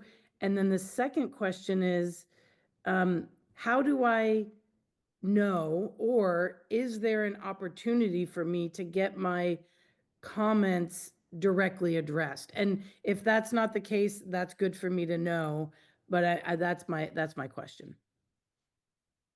Yeah, so the answer to that question is they issued the MND and we had a 30-day And public. what does that stand for? Sorry, the mitigate, and you just said you don't have the Right, acronyms. The mitigated negative declaration, and that's the environmental document which looks at the impacts. And Okay. so we had a 30-day comment period. We extended that comment period another 30 days over last summer. And then we finally have to put it to bed, obviously. So the comment period for the MND is over, but you can comment here like you just did, or you'll have a chance to comment in front of the Coastal Commission and the county when they take this up for permitting as well. Okay. But All right. but I also say there will be more opportunities through this process for our community to comment to us. To us, and Right, and so I actually think it raises an interesting point where there may be opportunity for us to just think about ahead of any meeting where we're going to discuss any further sort of technical process, to do some kind of town hall or some sort of community discussion opportunity to just let community members come ask questions of the staff, not the board, but just to understand, like, okay, what does this mean? What are the implications? Just a little bit of a Q&A, because it is technical and there is a lot. I mean, we've talked about the fact that these documents are extensive and we need time to read them and to process them. So I'm wondering if, as we go forward in the timeline, if we can think about if there are community opportunities where we could actually engage the community ahead of a big meeting. Yeah, absolutely. And to Jen, that's a good point. You know, you can always speak here, obviously, public forum and whatnot, probably easier and quicker, and you'll get more things. It's just call the office. You call Okay. Hope here at the office, you call myself, you know, whoever, all our names and numbers are up on the website. And that's probably the easiest, quickest one-on-one, and you can get a lot of answers from that in a shorter amount of time. That's a good point, Jen. I'd like to just offer DJ another resource. The MND is a difficult document to work through and the comments are all technical. But DJ, we have a lot of community research that's been done that is all available on the district's website. I think it's under park reports and so on. And I guarantee there are people, when you look at the survey and the comments from the survey from 2019, people who absolutely agree with every comment you made tonight. I just would ask that there's also, people who have the completely opposite view, who wanted a pump track, a swimming pool, sports courts and so on. And so I think it's valuable and useful to kind of say, okay, how much of the community agrees with me and how much has other views, because they're all views in the community. So I just wanted to make sure that resource is there and that stuff is a little easier to read than the MND. Thank you. We have another. So we're just gonna go here first. Thanks. Go ahead, Zach. Oh, it's me. Great. Hi. Yes. Just wanted to question something. There was, like, I am not an expert in any of these things. I barely know anything about neg decks, but there was a gentleman at that October meeting who seemed to know quite a bit about it. and had mentioned that he worked for a competitive firm of the person that did the neg deck. And he seemed to make some pretty intelligent comments that were brushed under the rug. It's now been 6 months. I was just wondering if the board had contacted the neg deck people and tried to figure out if we could get better answers to that gentleman's kind of serious environmental impact questions, because he actually seemed like he knew what he was doing, and just wondering if we've like followed up on that at all, or if we're just moving forward ignoring that. Well, I wouldn't say we're ignoring it. There's different opinions on different environmental impact levels and whatnot. And the people we hired are obviously professionals and have a great reputation in the industry. So I'm pretty confident in the product they've put out. Give us a second, Zach. You guys are muted. Yeah, I mean, I guess I hear you, but the response to his questions was essentially a non-response. And so I guess when we're having questions and comments and someone very informed in this area poses additional questions and we don't answer those questions, I find that a little bit funny. And I feel like as a vendor of, I provide services, if someone had questions on my work, as the person who purchased my services, I would think the board should go back and at least get a real response from that person that you hired, because they should be able to respond to those questions. And it felt like he dodged those questions. And if you don't think he dodged the questions, that's fine. But that's from a bystander perspective. It felt like he really dodged some of those questions. Yeah, well, and Nancy made a good point here. A lot of those questions were answered in the actual response to comments. So he was repeating questions he had submitted in writing, and our environmental group responded to them. Okay, so we feel good about not altering it all. This is like we're set in stone. We're not going back and doing anything else. Okay. Yeah, sorry. I think we're raising this, I think he's answering you in a different way. The questions were not disregarded because in public hearing, you didn't hear the answer. There was a very detailed answer in writing to the same exact question that was posed in public hearing.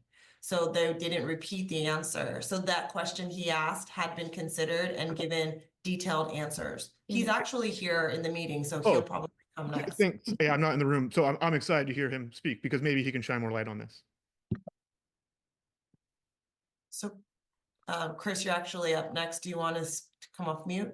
Wait, sorry, sorry. a separate person. Sorry, we're on the same Zoom tonight. Our kids upstairs asleep. My question is, when and if you guys just approve this, what does that mean exactly? I know, I think it was Nancy, like, kind of started to touch on that. Like, this doesn't mean that we're gonna have the park and all of its details. It just starts the process. But I guess I'm not exactly clear on, like, if you say yes to this, what are we up against? What's the next step after this? Yeah, so the next step, it's part of that timeline we were talking about before. So the next step is that we approve the MND and the park plan, and then move forward with applying for a coastal development permit. Okay. Through the Coastal Commission and the county. And that's the next step, and that's a longish permitting phase, which will take 3, 5, however many months. Then at that point in time, once we take their input, we'll have a plan together, and then we'll start doing further things. It's like any other project. It's a park or, building a building. At that point in time, you start looking at what can we afford? You put together a budget to see what you can afford now. Do you have to phase it? That kind of thing. You develop more detailed plans for the actual construction and whatnot. So it's kind of a standard. It's like building a house, except a little more difficult. And Chuck, can you explain how the community would be involved in that timeline? Thank you. Yes, and the community would have input at all those meetings, at the county meetings, at the Coastal Commission meetings, every month at this meeting. And like we said, encourage you, if anyone has any questions at any stage, call us here at the office and whatnot. And, we'll as we get this information, we try and be real transparent and put it up on the website so you can see, here's where we are, here's next steps, that kind of stuff. Yeah. I guess my concern is, if this passes tonight, like, are we done in terms of like rolling things back? I understand you're saying things like, budget and everything like that, but in terms of like, I heard someone say the worst case scenario, you know, and this kind of seems like the worst case scenario in terms of like the building project and breadth and depth of the plans. Like, is there any way that the community, besides, you know, going to the Coastal Commission or LAFCO or whatever, can kind of roll things back? You know, I continue to hear concerns, much like DJ mentioned, you know, with my neighbors and everything like that. So if this is approved tonight, like if the budget allows and the Coastal Commission allows, like this is what we get, or there are continue to be room for. It's at the board's discretion at the end of the day of what parts of this plan they want to build. Yeah, so I wouldn't call it rolling it back. This puts a plan. Bill should give us a better word of worst case environmental. Well, those are separate. I would just say, I would just present, right, like the worst case scenario is not about the plan. It's about the environmental impacts that could happen based on the design of that we have so far. They're not looking at the rec center in Picasso. They're not looking at like the things that we're talking about as a community. The worst case scenario language is used specifically as environmental impacts and what needs to be mitigated to ensure that worst case scenarios or negative things do not happen to the environment. That is what the CEQA looks at, right? So in proceeding with this, all this does is allow us the opportunity, should we want to proceed as a board and as a community, to proceed with the park if we wanted to, while we sort out the rec center and the preschool issue, right? So we are the ones that decide as a community what we proceed with and when, right? But what we're saying is that we're kind of hamstringing ourselves up because we hear loud and clear from the community that there's interest in a park, right? And there's interest in proceeding with developing a park while we figure out this other issue. But we can't do that until we proceed with this piece here, right? So that's why we have to continue with the sort of permitting and all of that process so that we can honor what the bulk of our community wants to see happen, which is a park in this community, right?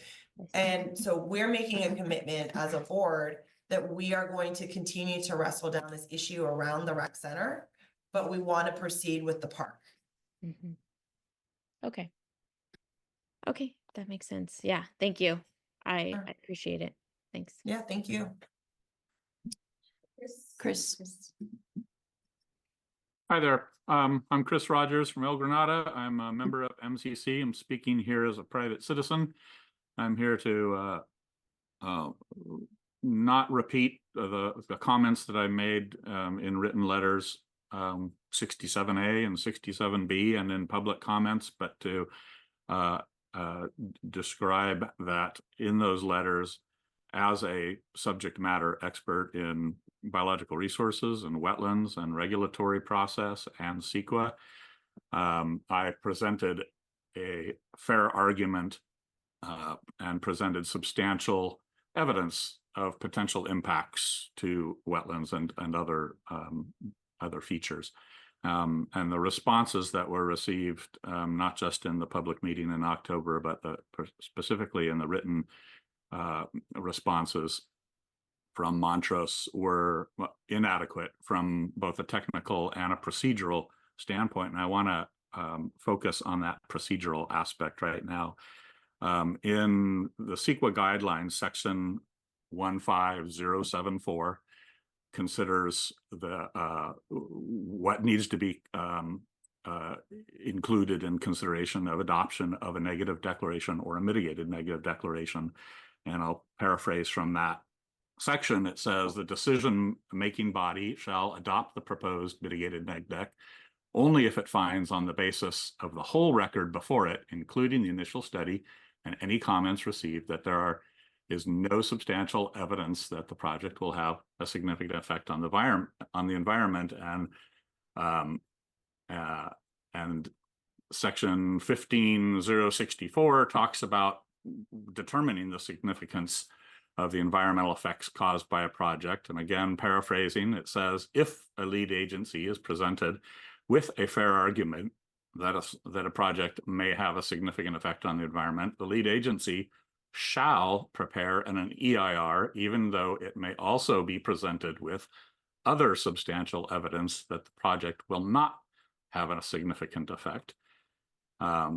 what is substantial evidence?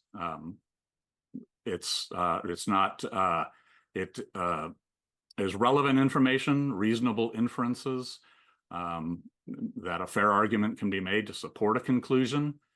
These are all details that I did provide in my letters, which were lengthy and detailed. It does not include argument, speculation, unsubstantiated opinion, narrative, evidence, which is clearly erroneous or inaccurate. And the decision about whether to take into consideration a fair argument and presentation of substantial evidence leans toward having to analyze it more thoroughly when there is disagreement among experts. Sorry, Chris, we're at 3 minutes. I just have to stop you. I'm sorry. I don't know, Chuck, did you want to respond to it? Well, that gets real deep. CEQA, and I'm not, I'll just say broadly, he may or may not be a subject matter expert. I don't know his background. We hired people who are subject matter experts as well. They're confident. Bill, who is a CEQA attorney as well as our district counsel, is also an expert, and he has reviewed the document. So we stand behind our findings.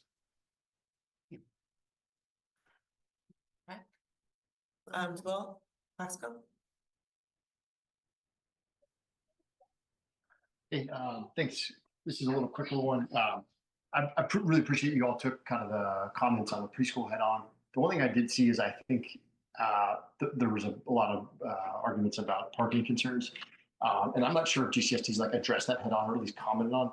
I basically, my inferred takeaway is that GCSD decided that Caltrans is kind of replaced the equivalent roadside parking. And then you have this constraint about the wetlands next to it. But I do think I would encourage you I would encourage you to address that one a little more head on explicitly.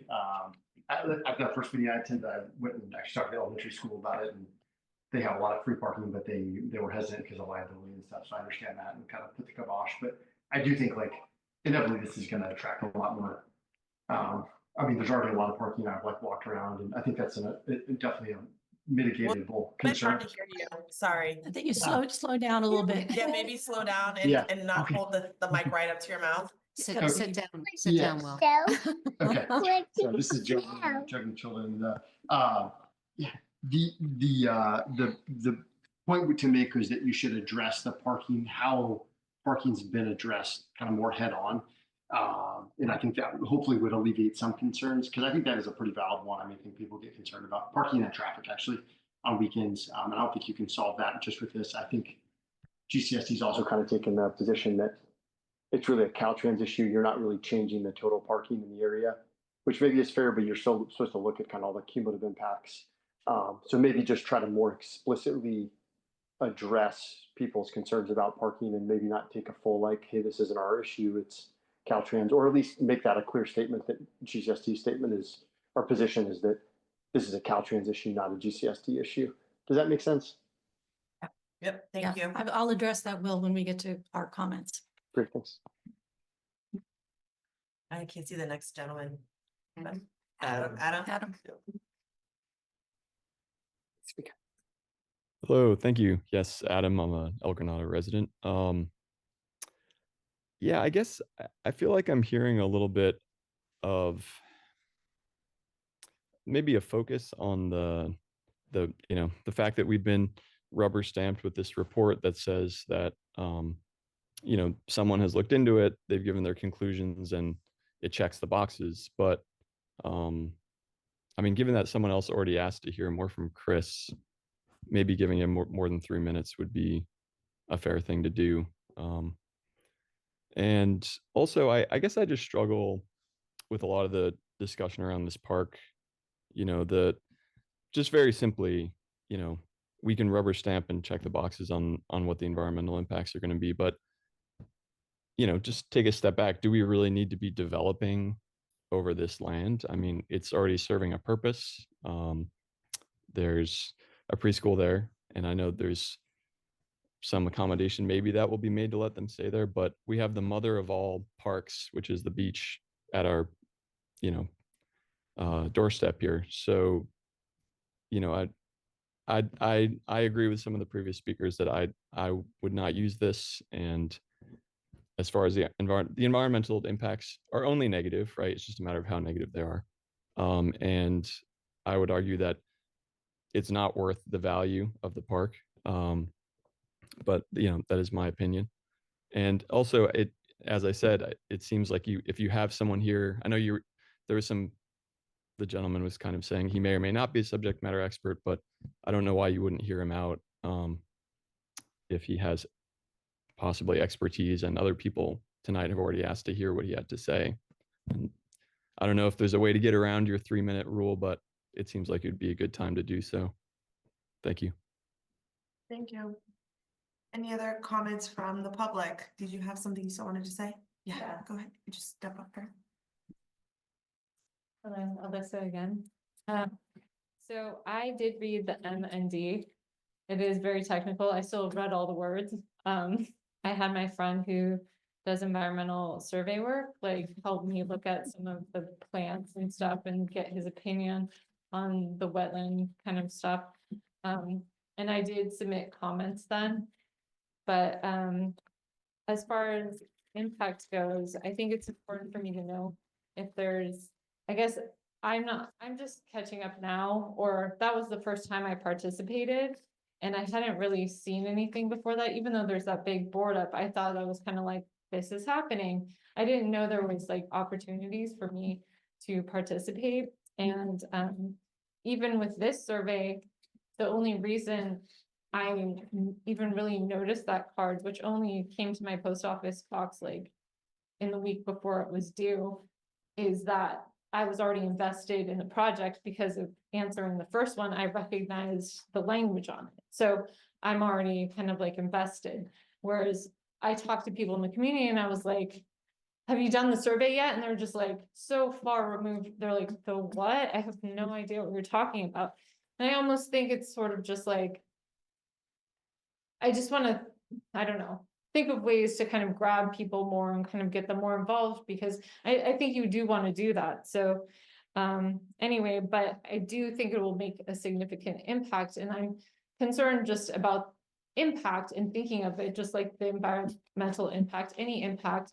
When you talk about Dolores Park, you were there as a tourist enjoying it. So I don't think it's a great example to say like, why would tourists come enjoy it? It's like, you did, like, and that's what I mean is like, maybe people won't, but they might. And so if they're going to, and we keep using parking, I think it's just a good example of something that we all care about and don't like traffic or whatever, is that there might be that impact. So is there any way we can keep talking about that, or be reassured that someone's thinking about it or have a say in that or something? Because there's a difference between someone pulling off the road and immediately into a big lot and someone taking time to like wait for people pulling out of the space on the road and then blocking the road. And that's the kind of like impacts I want to see discussed or have an opportunity to comment on. And I think like looking at the survey, I'm so glad we got it, but it was a little confusing in parts, the order of the questions, or like adding additional information. And I'm like, oh, I didn't even know I was supposed to worry about this Picasso school. Of all the things, I didn't even know that this was like the biggest controversy of this. And I don't know if it is, but I hope that there's other ways to comment. Thank you. Yes. All right, any other public comments? Okay. Does the board have any comments? Josephine, Go ahead, Dr. Grant. I have comments too. Okay, can you hear me? We can. Great. So in response to the public comments, there's a constituent DJ. If you need help with acronyms, I am an environmental compliance planner. I also follow it through construction and closeout. And my phone number is on the GCSD website. And texting me is best, but I can tell you whatever any acronym means or help you in any way. Happy to help. The timeline for the last speaker. So the next thing is we're going to submit a CDP application, a coastal development permit application package to the county, and it will come before the Planning Commission, and that is the public's opportunity to comment. And I'm going to the next MCC meeting to push them to follow this because our Mid-Coast Community Council has a subcommittee that follows Planning Commission. And so they usually do a presentation on things. So that should happen as well. So 2 things to keep your eyes open for. My comment here is CEQA is confusing. It's the California Environmental Quality Act, and the spirit of CEQA is to allow the public to be heard and whoever's doing the project to seriously consider all the community's concerns and the things they have to address. Like Barbara said before, is this ISMND, does it adequately address any significant impacts? And so that's what we're voting on tonight. And I don't believe it does. I have a lot of things that I'd like to complain about, but one, not just me, but my neighbors really do not want a high visibility crosswalk on Avenue Alhambra with warning beacons because this is really a dark sky community. We have little beautiful orange street lights very far apart. We can see the stars and we don't want a blinking light all night long right next to our houses.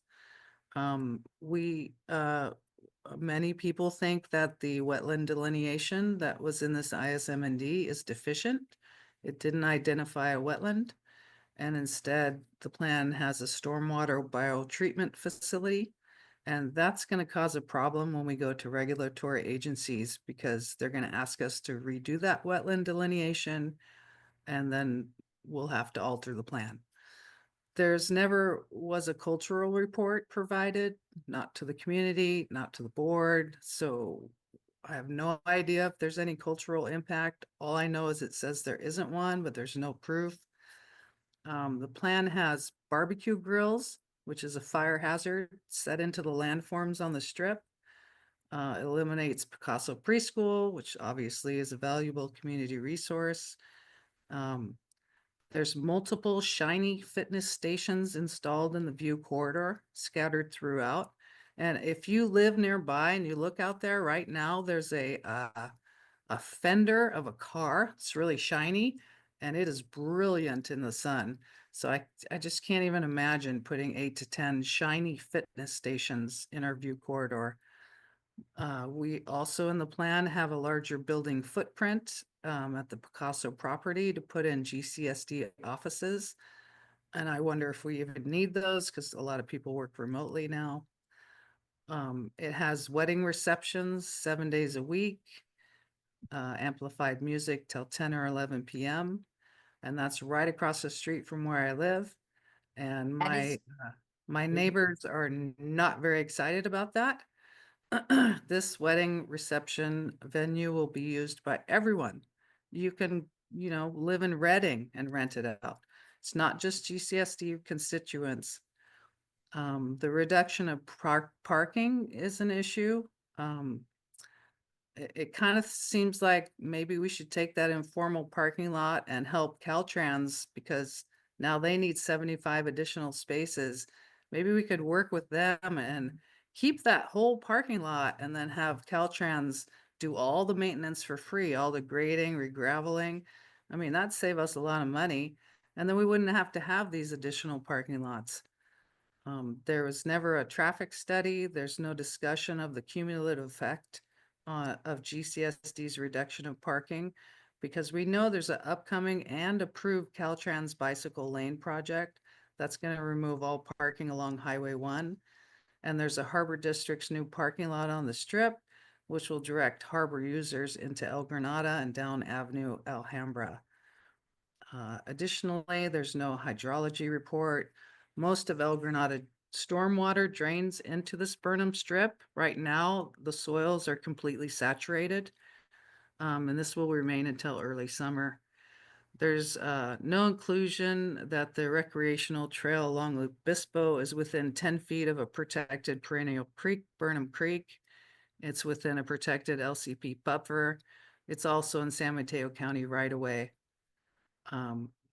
The ISM&D biological assessment did not mention any of our resident red-tailed hawks, which many of us watched for the last 2 weeks in the strip as they were, doing their breeding displays, and it was very exciting. No owls mentioned, no rodents mentioned, no voles. There's hundreds of vole mounds out there right now. No native beach strawberry, etc. Obviously, it's deficient. The 2 large lawn areas, that equals high maintenance costs, and that will be borne by our constituents to pay for fertilizer, irrigation, pest control for our native gophers. We have a lot of gophers once it dries out. And to take care of gophers, you either got to shoot them or you got to put out poison. And poison will affect our native moles, our native Director Grant? voles. It moves Sorry, up the food chain, affecting our Director red-tailed Grant? hawks, great horned Director owl. Grant. Director Grant. Sorry, Um, you're reading a list of things, a very long list, and I respectfully understand that you have a lot of concerns about the project. What is your proposal? Are you proposing that we don't do a park? I am What are- not. I'm Yeah, I- proposing that this plan is deficient, and I'm listing the ways it's deficient. The reason Correct. I'm listing them is so that people will know when we go to apply for the CDP, all of these things are going to come up, and all of these things we're going to have to justify. For example, the next one is we have not quantified anything about how many of these vegetated surfaces will be transformed into Right. impermeable surfaces. But again, so if you're saying that this will come up through the process, that we will have to justify that, then we should go through the process, right? Because the No. process will actually raise these issues, No. and if they are Mhm. issues, as you've been positioned them. No, the process then should be it will come done up in the now. Process through CDP. We should be doing the process. We should be the ones saying, oh, hey, let's quantify that and add it into this ISM&D. Oh, hey, all these other things. Let's redo the wetland delineation. These are things we should be doing before we submit the CDP, not after, because it extends our timeline. If you submit something and they kick it back to you and say, you don't have a traffic study, you don't have this, that's 5 more months for us. So what I'm saying is this should be done now before it's approved. That's what I'm saying. I have to keep going back to, we hired a professional firm, Montrose Environmental, to put together this document. Bill does this for a living. I've seen a lot of these myself. I'm not an expert by any means.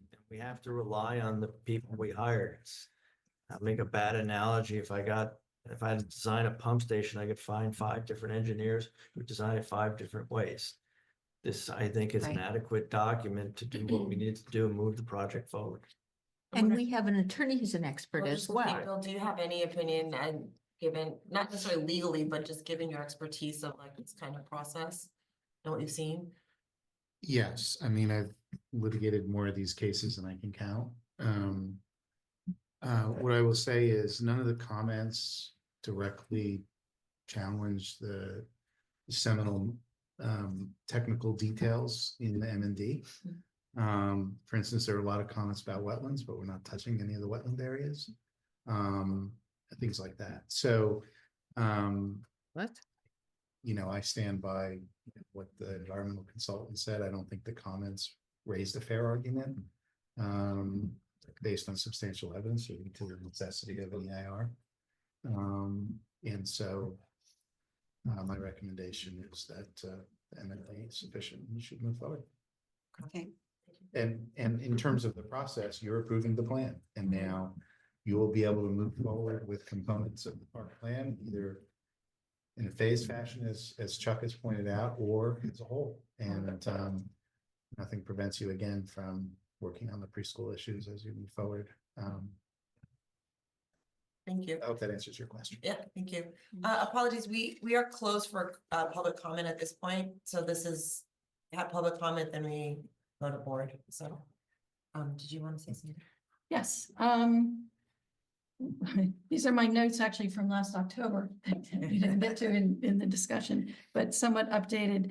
There are a number of comments in the MND comments, as we noted at the time, that were not really related to the environmental things. But I agreed with, I think, the point you made then, that they still merit a response, their views from the community. That's mostly what I have. Related to parking, just a couple things. At the time that the MND was first put up for public comment, it was right about the same time that the community learned that Caltrans was talking about eliminating all the parking on the highway, and rightly concerned that all that parking gets shoved into the community. At the time when I was still president, we wrote a letter on behalf of GCSD in support of the appeal to the Coastal Commission for that plan. To make it a very short story, Caltrans didn't win on that appeal and is having to come up with a plan to create 75 parking spaces within walking distance of Surfer Beach, which means within a quarter mile. We are sensitive and watching to that, and I think staff has been in touch with Caltrans, keeping in touch with Caltrans about their plans. Nothing developed yet, but they have until November to come back to the Coastal Commission. One of the things that I do want to call out, at the time that the MND was posted for comment, and again, this last few days, the anonymous poster Gremlin posted posters all around that led with Surfers Beach parking will be eliminated. And in my view, that generated a lot of the comments, which simply said, please don't eliminate parking. Please don't eliminate the skate ramp. There was never a plan to eliminate all the parking. For the views, actually for the view corridor, the main reason to move parking from where it is to across from the fire station is because it's a much better view corridor across that parking lot to Surfers Beach, which is why there is a lawn there. And I call the lawn Lenny's lawn because Lenny, who worked a lot on these properties, reminded us at many, many meetings that her view was it should be all marina green and all green grass. So 60% of it, as Director Dye noted, is natural grasses, but we did give Lenny. No, natural open space. Natural open space. We have all the wetlands we're fixing up, a lot of improvements. Okay. Yeah. Well, she's got just a little bit of lawn. So the main thing I want to say about parking is that there is street parking, there's angle-in parking. The park runs all along Obispo. So I don't think we should assume that everybody who goes to the park is going to park in the parking lot at the south end. If you're going to the dog park, it's much more convenient to park on the street to get to the dog park. If you're going to the exercise stations, it's much more convenient to park on the street at the north end.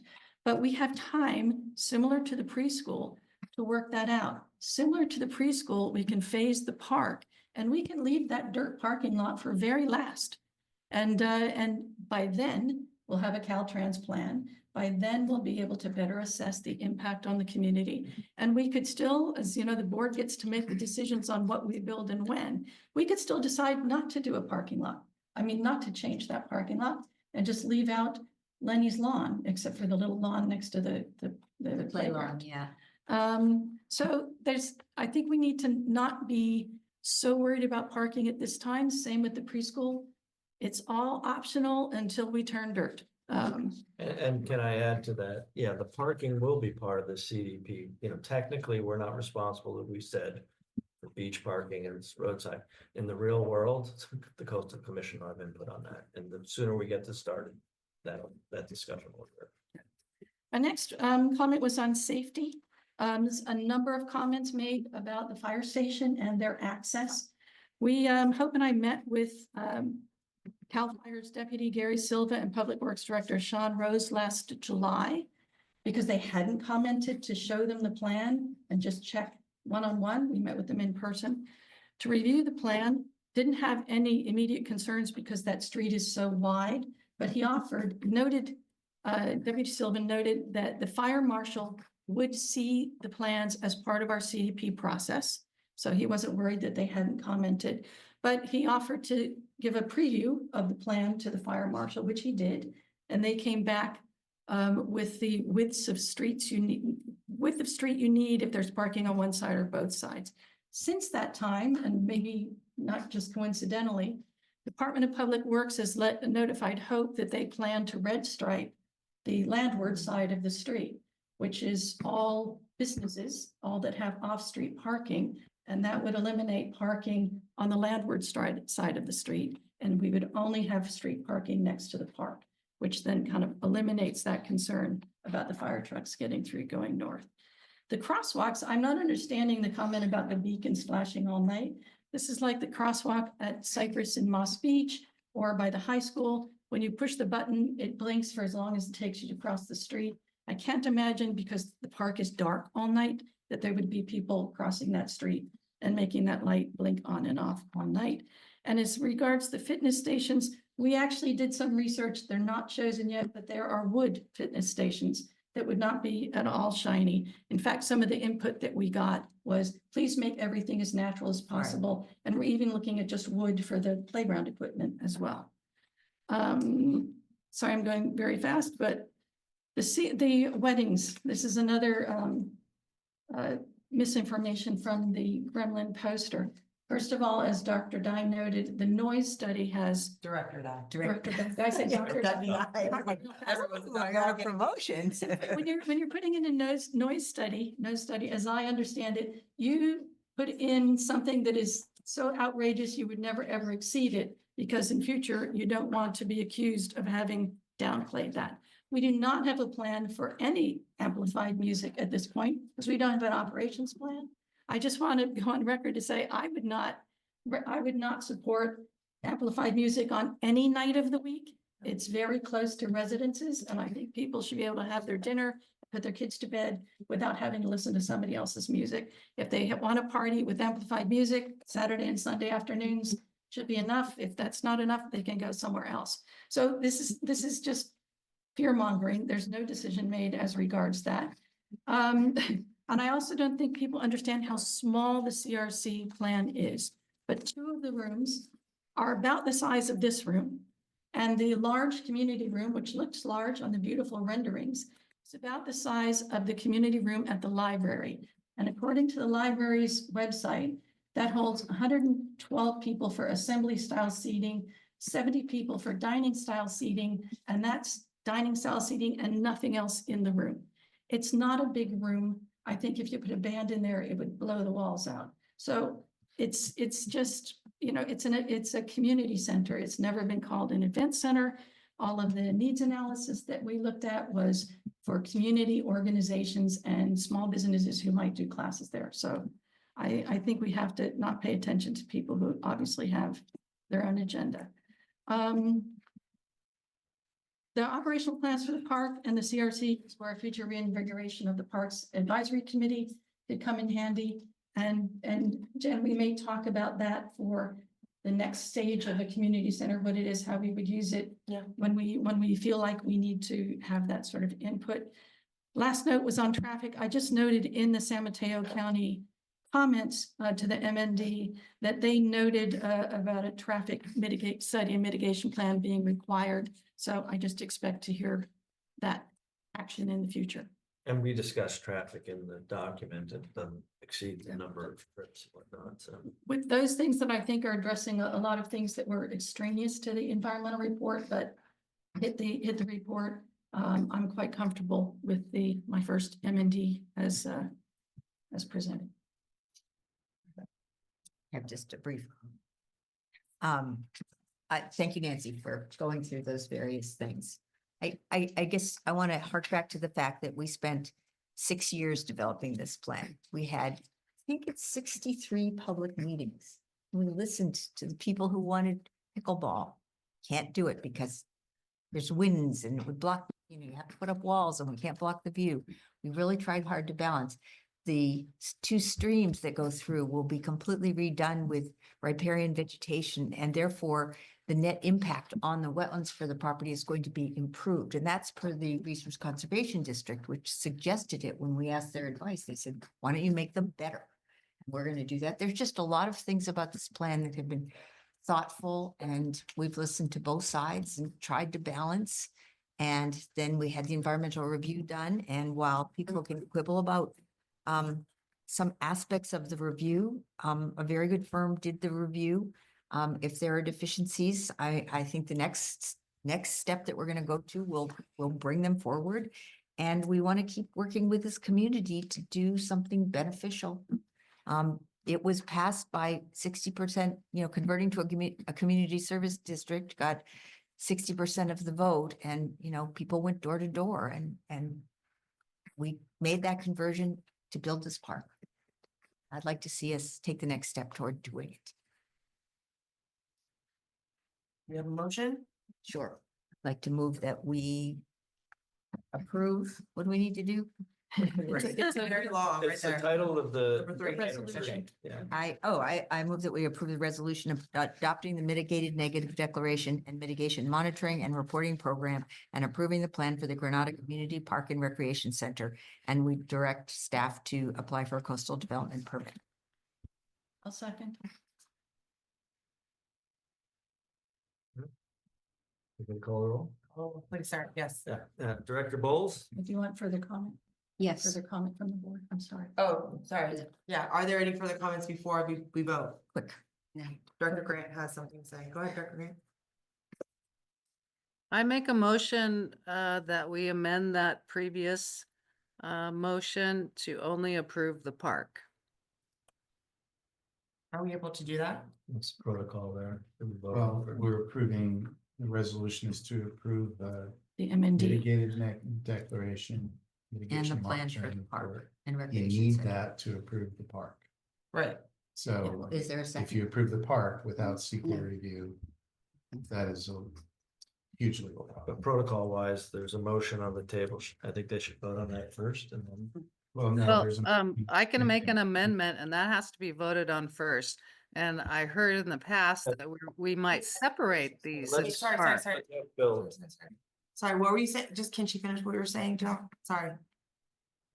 Jill, what were you saying?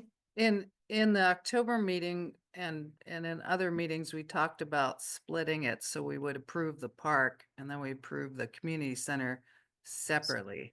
But in this meeting, they're joined again. And that is why I'm making an amendment to just approve the park plan. And Right.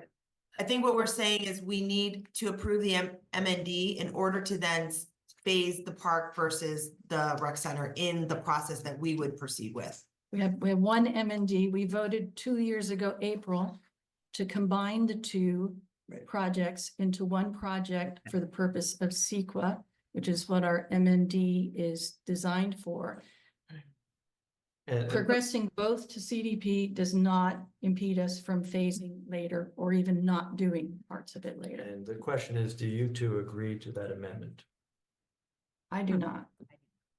To what degree, to what amendment? Permit. She's Amendment asking to to code. amend Barbara But and she- Nancy's But I don't motion. think, but I don't think we can, is what Bill's saying. Like, that it's. We're not. No, we can we amend can the do motion. whatever we want. Well, right, well, but- no, but I mean, we can't, sorry, we can't separate it, is what I'm saying. Bill was saying we can't separate it legally. Well, Why did we? You have to start over. the MND. Right, I mean, Right. I don't think what you want to do, so. I'm trying to deal with the parliamentary question while I'm trying to Right. advise on this question, but. The MND considers the entirety of the park. And so I think my recommendation would be to approve the park plan along with the MND and the mitigation. And the MND is the entirety of the park and rec center. plan. Correct. Not just the park, it's the whole That's thing. correct. That's correct. So right? how do we, I think, correct me if I'm wrong, Director Grant, I mean, what I'm feeling similarly, and I think is behind some of the questions we've heard from the community tonight. How do we create assurances that what we're doing here is not a way to bypass community sentiment on the preschool and the rec center? And hold this board to account that we will do the phasing and that we will continue to proceed with understanding the rec center preschool issue. Like, I know that that's a lot. It's not in this resolution, but is there some way that we can amend this that does allow for us to say that we are we are honoring the community sentiment. We are proceeding within NMD, but we will be like prioritizing the park after this while we sort the other issues Well, out. we have it in the minutes from tonight. But we haven't voted on it in any But sort of we could, formal I way. mean, we could bring it back and vote on it formally. That's what I'm asking. So that's what I'm asking. But I sort of think I presenting. know don't your think you need answer. to. Well, so this gets back to my earlier comment about the powers concerning a preschool, Yes. right? And so I think in all candor, I think what I'm hearing is that the board wants to maybe work with the preschool as things move forward. May or may not want to, but you know, in terms of extending the lease or working for a transition. I do not think that this board wants to approve something that involves reconstructing 40 preschool, because that's not within. That's not what I'm asking though. But no, so let me just hear me out. Okay. This is frustrating. Okay. No. So I if just- you're going to approve this tonight, Yeah. I would make sure that you include everything in it and the recreation center in it, because then you have the ability at that point to move forward with the CDP on any of all of this particular plan. It's Yeah. just a plan. So if you want to say, I mean, if you want to say, you know, if you want to direct staff that, you know, we want to bring back discussion about how we're going to phase the rec center, or, you know, what we're going to do with the rec center, that's fine. I think we can do that too. I think that's the push. No part of this am I asking about changing LAFCO or changing anything as it relates to, you know, us trying to have a preschool. What I want to do is ensure public confidence that they are not seeing this as a slick way of us proceeding, right? This is, Right. we've heard time and time again from everyone. No one understands what MND means. No one understands what these things are, right? And what I want to make sure is that it's very clear that this board is making a commitment to the community to honor what we've heard in the survey, which is we are proceeding with a phased approach to do to park while we sort out what we're doing on this other side. I think what you're describing, I hear you, is a communications issue. And I would suggest writing something that we put on the website, so we have it in public with that sentiment. I mean, nobody's gonna read it in the minutes, right? But in our homepage, on the Parks and Rec homepage, we can make that commitment and put it out there in our most public way. You can also go on Coastal Windage and talk about it and give an And interview more in the more to your paper. point, more your point, Jen, is the phasing is embedded in this MND. Mhm. And it will be also embedded in the CDP application, which your board will see. So it will plainly say, because it has to, we contemplate phasing this project. Yeah, okay. So if that gives you comfort, I think Yeah. that's, That and your sounds- board has Yeah. future approval of that. Yeah. So. Yeah. We So- could also have a vote to accept the recommendations, because we didn't vote to accept these Right, I recommendations. think that's what I think I would like to see, right? Like, so there's two things that I kind of were going, and thank you for saying that, because that's sort of where I was going, was like, I think we should actually vote to accept the recommendations of the ad hoc committee that we made, which is outlined here on the last page. Could we do that tonight, or would we have to bring that back? Well, I mean, I think it can be part of this motion. I mean, well, part of this discussion. That's what I'm saying. What I would suggest is that you approve the resolution. But also have another motion concerning, you know, adoption of the ad hoc committee's recommendation in terms of I think that works. implementation Yes. Yeah. of this plan. So in other Right. words. Exactly, that's And exactly all I'm what I trying want. to do is make sure that we, you know, sort of separate the two, that you're Yes. approving the plan, moving forward. We don't want to create any complications there. But then your second motion would be regarding the implementation of that is taking. Right. These 4 steps. Right. Yeah, the 4 steps in the app. Yeah. Yeah. Yeah. Yeah, And I that to me, think- that so I gets think what we're I gonna have two exactly want, motions. yes. The first motion is the resolution and direction to staff to move forward with the CDP. The second motion, then after that, after you vote on the first motion, then you can have another motion about implementation. If that Okay, makes sense. I have an issue with one of the recommendations for this. And then you don't cloud up the Right. initial motion with all of With the resolution. Yeah. Okay. Okay, well, there's a. Just to recap, I can reiterate Yes, the motion. yes. We've left it alone. Yeah. There's a motion by Barbara, seconded by Nancy, to adopt the resolution, resolution adopting a mitigating declaration and mitigation monitoring program and approving plan for the Granada Community Park and Recreation Center, and then directing staff to apply for a coastal development permit. And there was Director Grant has a hand up. Are we voting? So I want to No, deal with the because- parliamentary issue. Yes. though, Yes. Because I want to make sure this is clean for the record. Correct. So Director Grant has asked what I take to be a friendly amendment of the motion, and the friendly amendment was not accepted.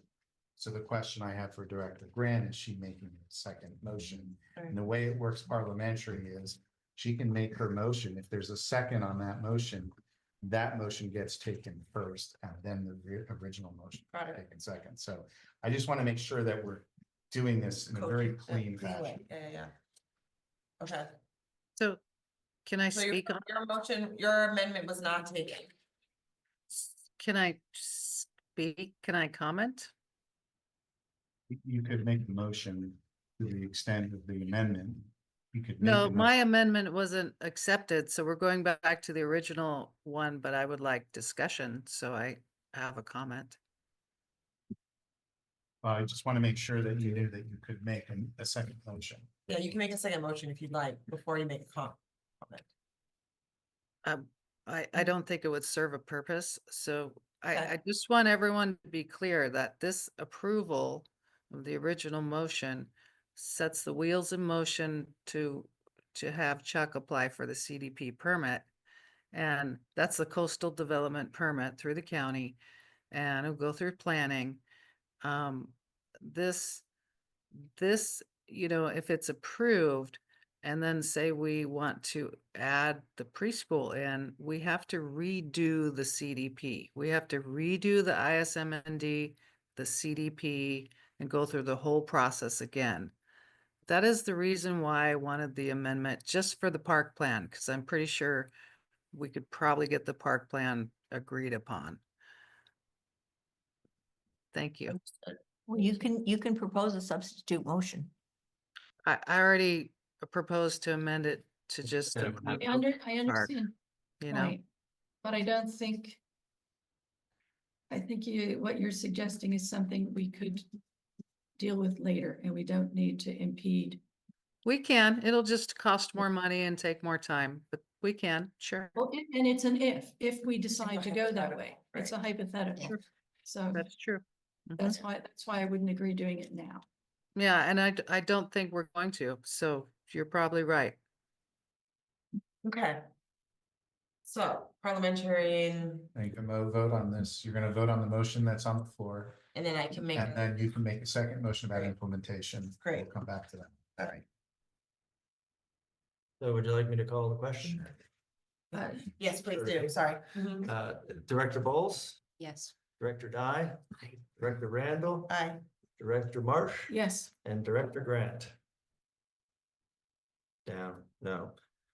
Motion passes 4-1, Director Grant opposed.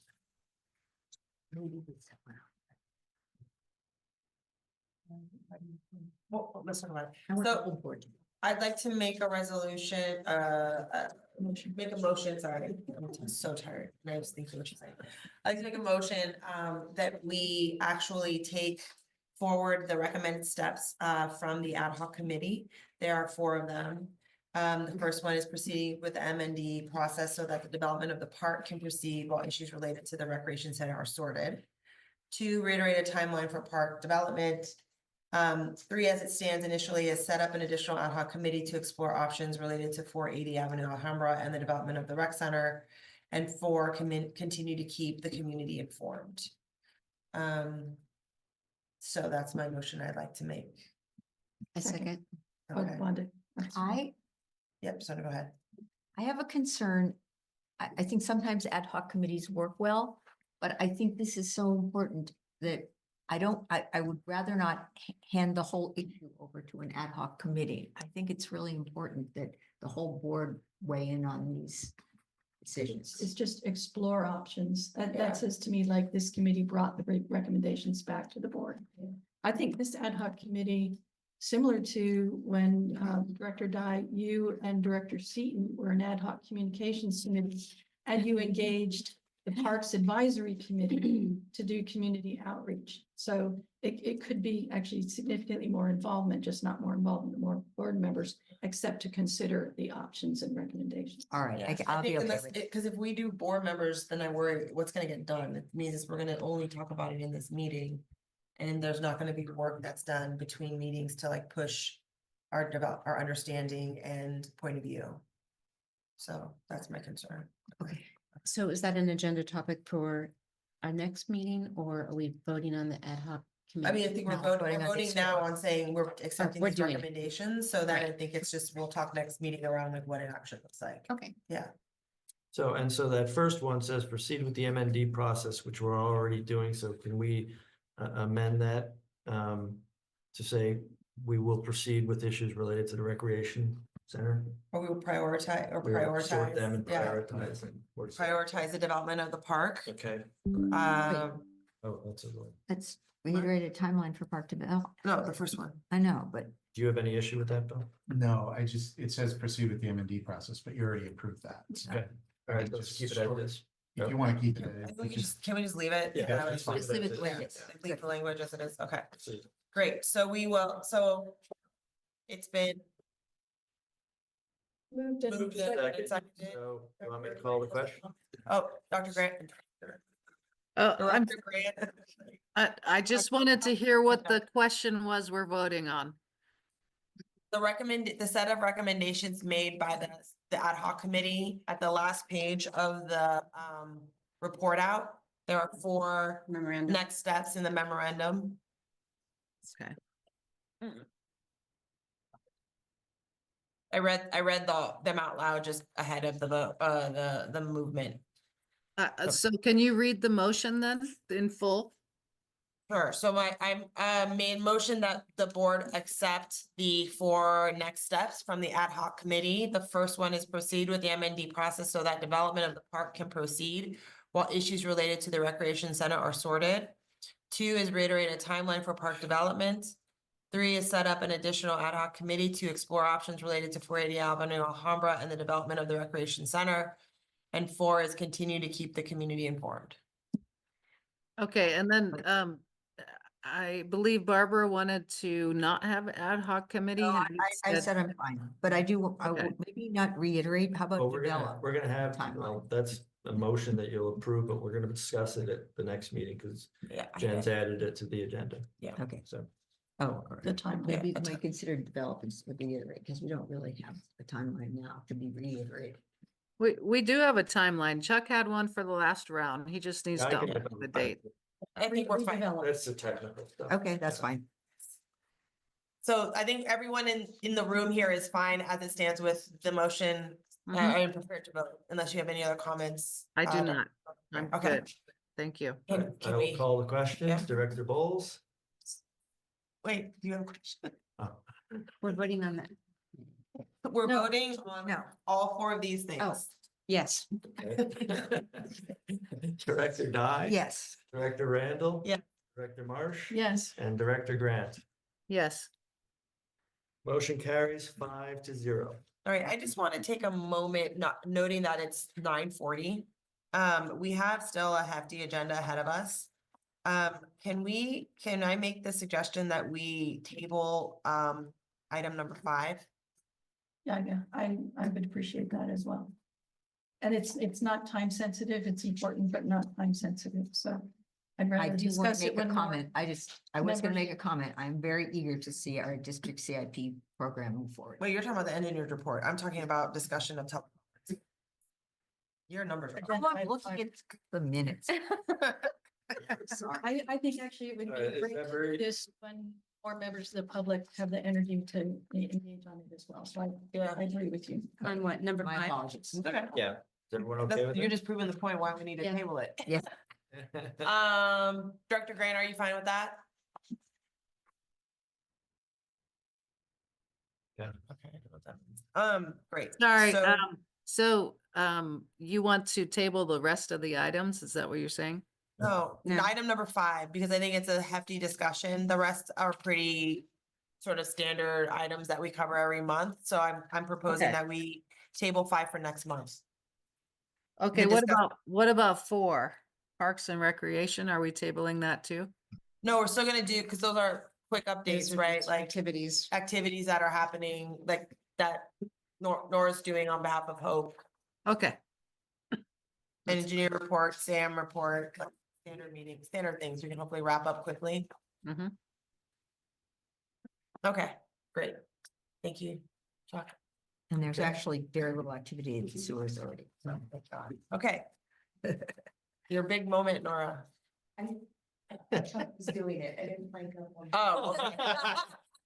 She's like, nope. Hard pass. I have You're nothing doing a further fabulous to job on add. Zoom. We don't really have an update because Hope's not here, so. Okay. Well, I can say, I did a history walk. 18 people signed up, 10 showed up. Wow. It's kind of, A nice you know, size. could have taken more. And then I went with Donna Pomeroy, who did a birding walk, Coyote Point. Everybody loved it and had a great time, and she did a wonderful job. So, Got good press on Nextdoor. Any comments from the board? None. Any comments from the public? Oh, Dr. Grant. Thank you. The Weed Warrior class is canceled. There was no interest. So maybe we'll try in April. We'll see. But I can report that there's no Cal Ipsy invasive weeds. Cal Ipsy is the California Invasive Plant Council, and it's what restoration ecologists, botanists, biologists use to identify the weeds to remove and get rid of, like the Jabata grass, which was recently removed, and that's a great thing. At this point, there's no need to mow. The entire property is vegetated. Most of it's saturated. The bristly ox tongue is very short right now. It's about 1 inch tall. And in order to remove it with mowing, you'd need it to bolt. You know, bolting is just like a horse when it takes off from a standstill. Plants do it too. They're really short and stout, and then they bolt and they just grow like crazy. And that's not going to happen until later, maybe May. So I would recommend that we get RCD out there to do a general site assessment around April, May, just to get their feedback. If we have any, you know, Calipsy high or moderately invasive weeds, they'd be able to identify those and give us recommendations. Other than that, the property looks amazing. I do want to bring up the fact that we had a pair of red-tailed hawks that were on the strip for about a week, and the female was running around eating all sorts of things she could grab, especially the moles. And the community was quite concerned because they weren't aware that red-tailed hawks hunt from the ground, because we mostly see them on the power lines or power poles. But they do. They're all over the United States, and they hunt from the ground in many areas where there's no trees. Unfortunately, do-gooders from the community called wildlife centers to come out. One of them come out, assessed it, chased the female around for a while, then left, saying she couldn't catch it, seemed fine. Another one came out that was a wildlife trapper and set up traps in the GCSD property to try and capture the red tail, who flew off 100 feet into a tree, then across the way and landed on a power pole. These hawks are fine.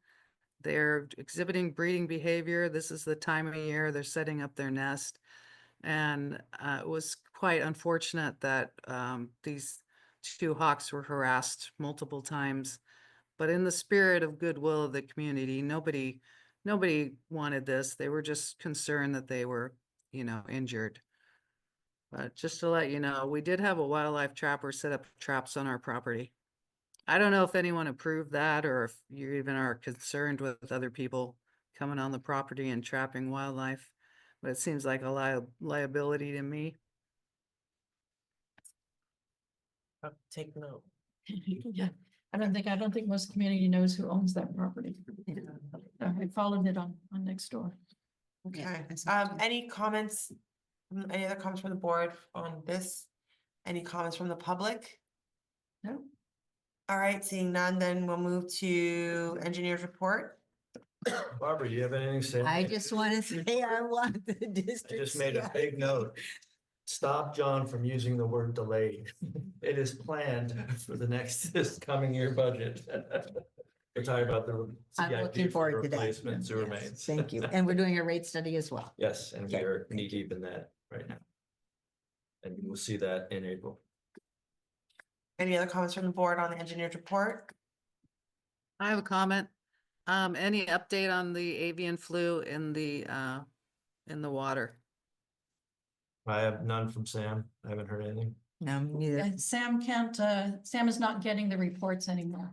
So it depend unfortunately on the CDC.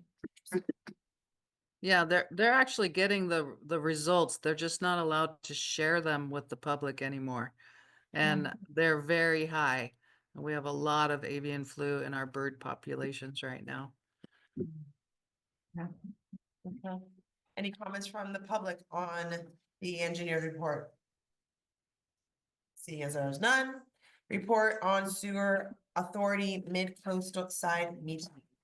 Not too exciting. We had a meeting on a 30-minute meeting on the 24th of February to approve a contract extension. Canceled the March 10th meeting. It was at my first operations committee meeting where we took the first pass at creating bylaws for SAM, which were specified in their JPA 50 years ago, but have never been developed. So that's all. And we had a finance committee meeting today, took a first look at the budget. And it will actually come to the SAM board next Monday. Or review. So she gets one. Okay. Any other comments? The design process for the SAM pipeline through Montera is proceeding.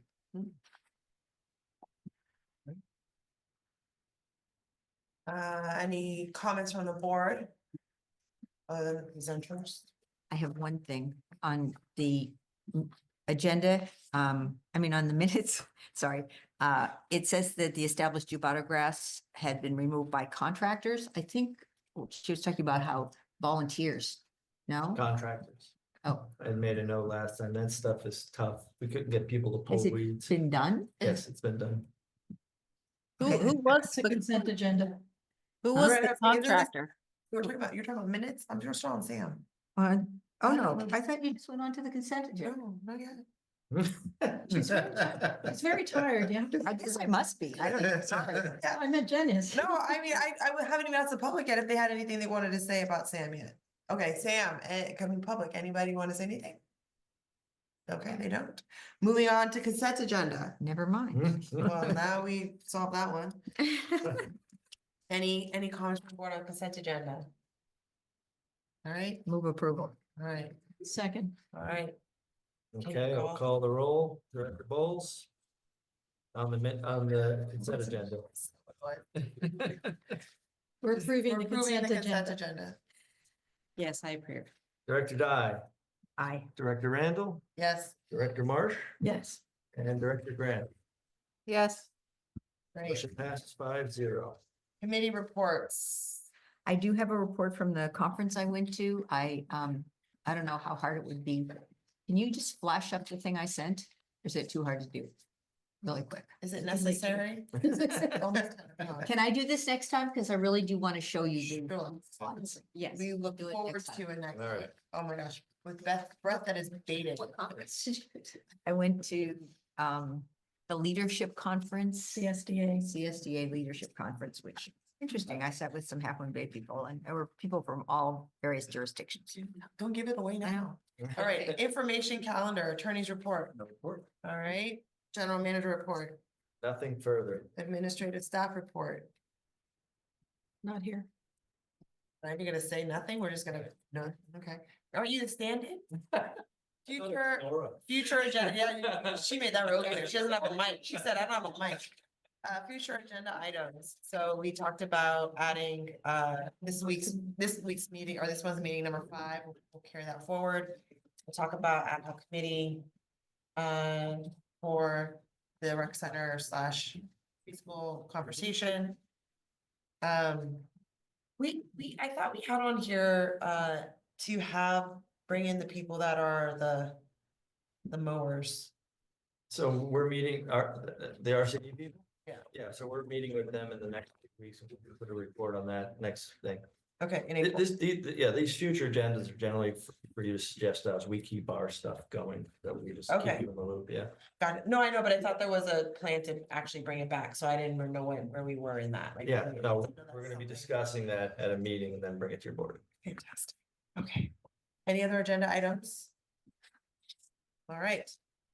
Can I adjourn? Yes, you can. I don't want to. You have the power. At 9:50 on the dot. All right. Good job. I don't know. Everyone. Yeah. I start to think after.